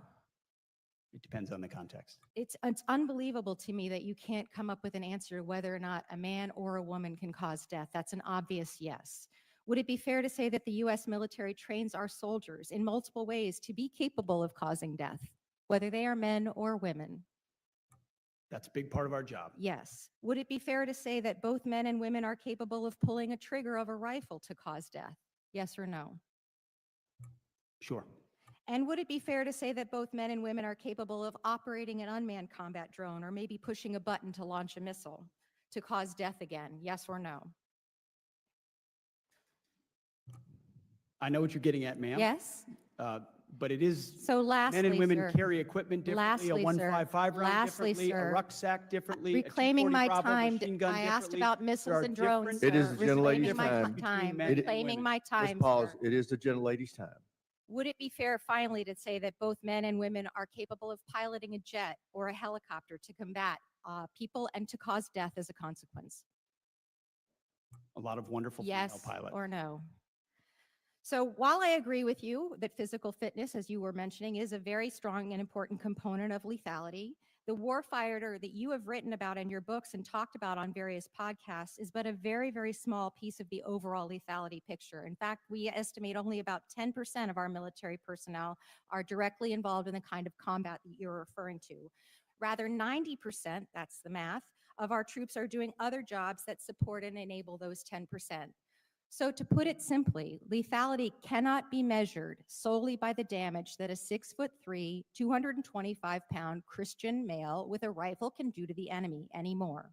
Sure, I agree he's part of that solution, but it is an incomplete and at best very dangerous and very homogeneous description of that. Lethality is equal parts technical skills, tactical experience, cognitive problem solving, and physical fitness. It's not about one person, but it's about many. It's not about blue or red. It's not about liberal or conservative, Christian, Jewish, or agnostic. It's not about North and South.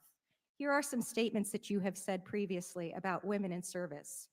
This is 2024, sir, not when you were a 19-year-old. You have said that women are life givers, that dads push us to take risks, and that moms put the training wheels on our bikes, that we need moms, but not in the military.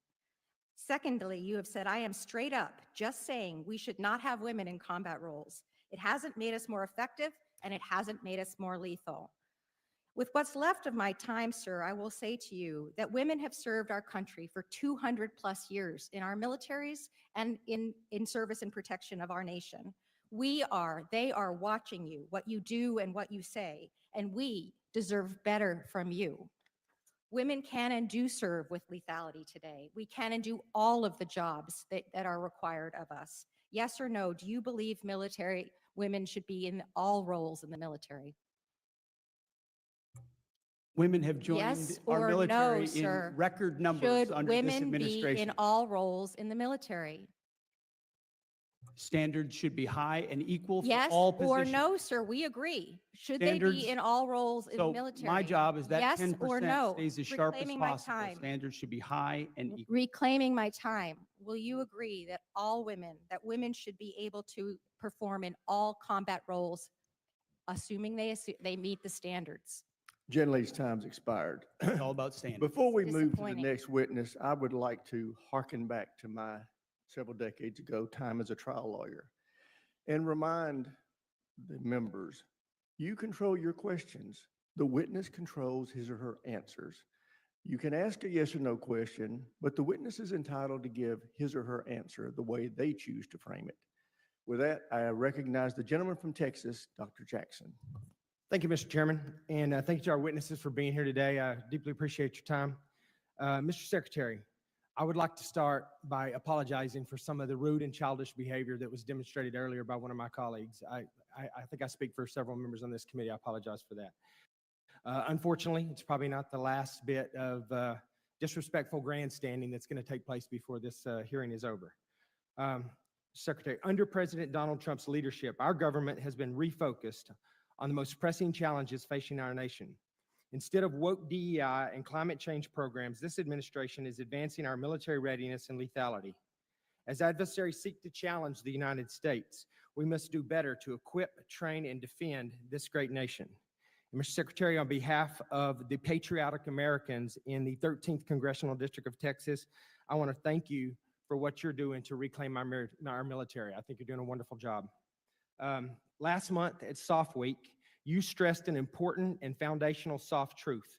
People, not equipment, make the critical difference. Our SOF community employ a number of capabilities and special expertise that bolster our ability to deter the PRC and set conditions, if needed, that provide the United States with distinctive advantages. We ask a lot of our special operations forces more and more as each day goes by, and that's only going to continue. Crisis response remains a critical mission performed by SOCOM, and despite flat funding, this responsibility has risen as high as 200% over the last decade.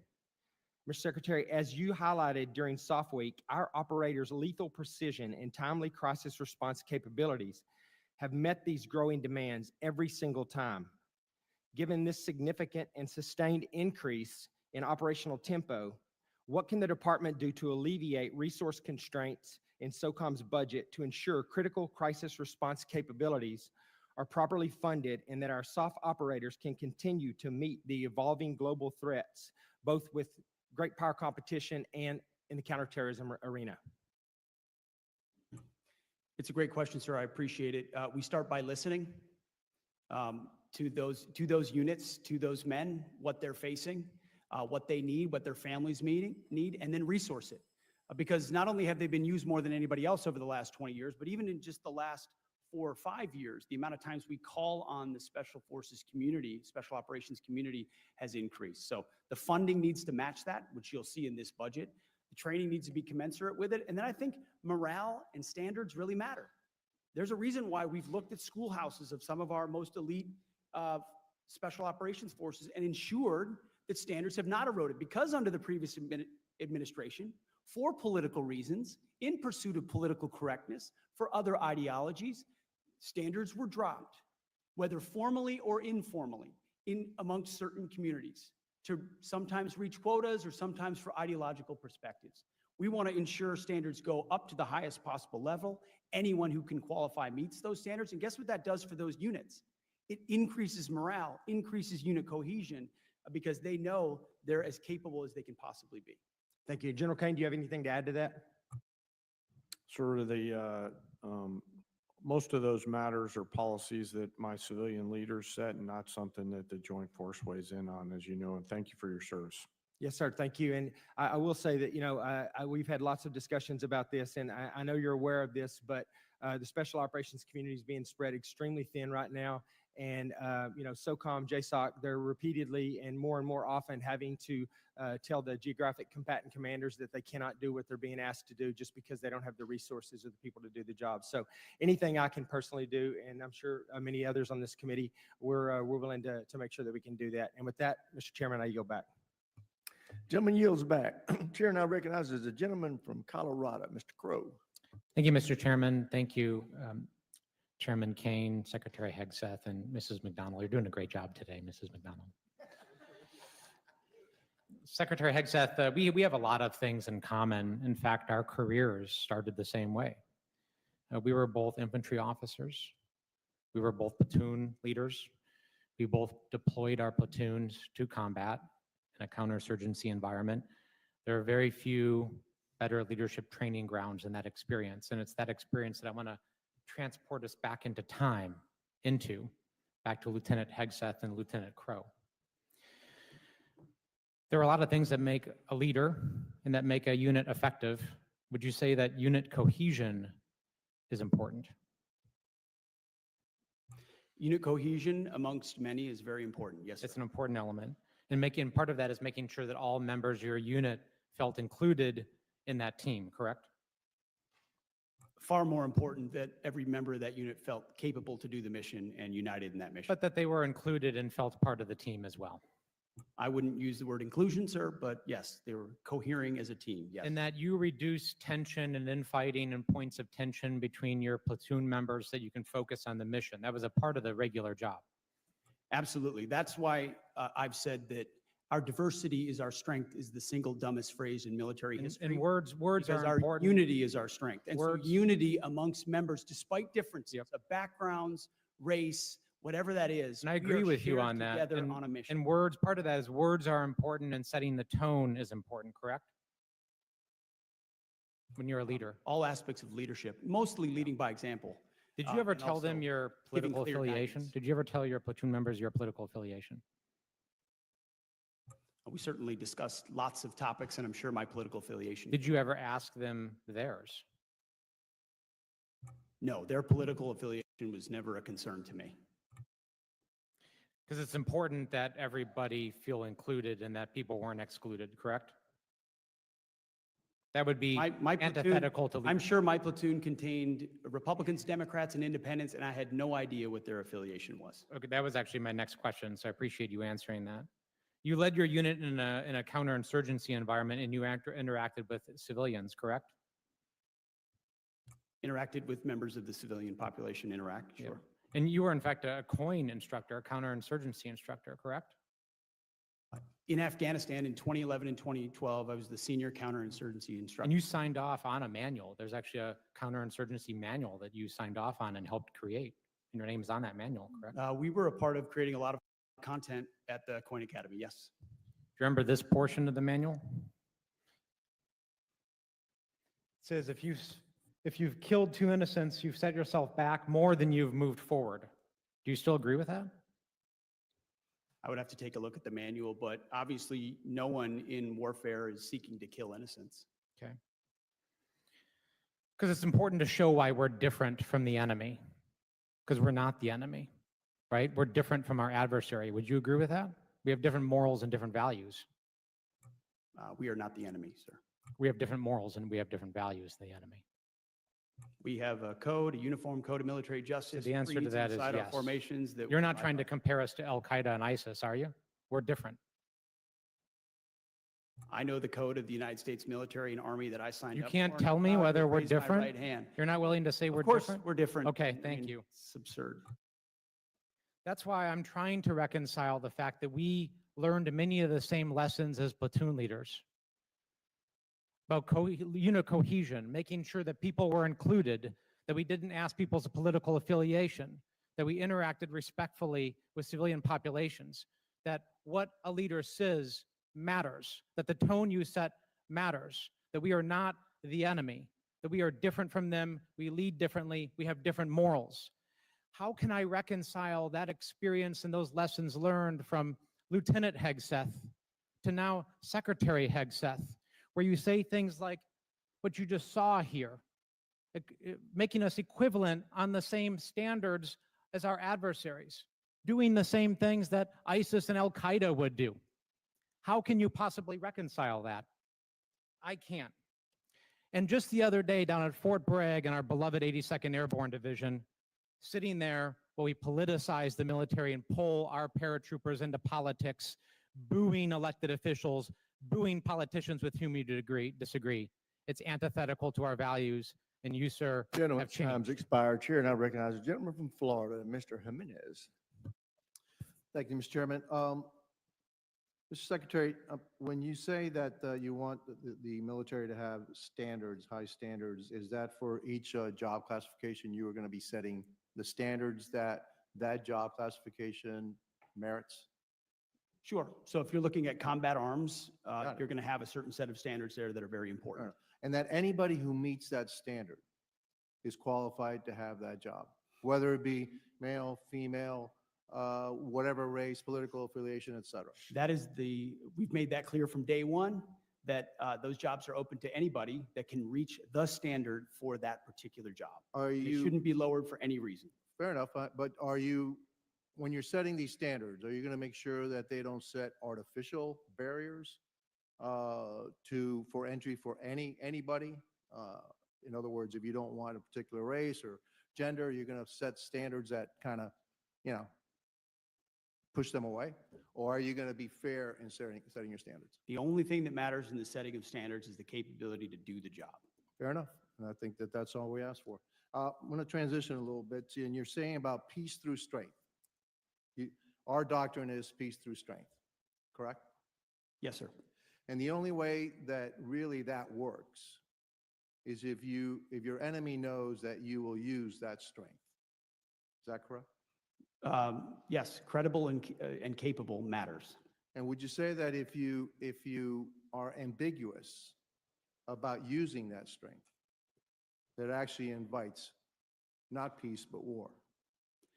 Well, I think, sir, there are certain environments where strategic ambiguity is an important thing, but for the most part, your enemy or adversary needs to know you are capable and willing to use force if necessary. Yes. Fair enough. Would you consider Russia and China to be allies? Unfortunately, especially under the previous administration, the Biden administration, policies have driven Russia and China into an even greater alliance. Yes. And so would you consider that anything that benefits Russia and its aggression would also benefit China? I don't know that I would agree with every characterization of that statement, but certainly if you're benefiting folks that are on the same side, that matters. Fair enough. Now, I commend you and the Trump administration for pushing our allies, our NATO allies, into defending more of Europe. In other words, it's their responsibility. They have a bear in their backyard. They need to understand they have a bear in their backyard, and that they need to protect themselves from that bear. But if that bear gets out of hand, will the United States come to its aid? Sir, the goal of this administration is peace in Ukraine.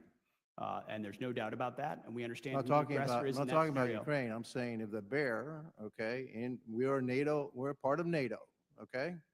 If the bear starts getting out of hand and we're part of NATO, will the United States, fulfill its duties under NATO's obligation? Well, Article 5 is a real part of NATO. We acknowledge that, never have not. But at the same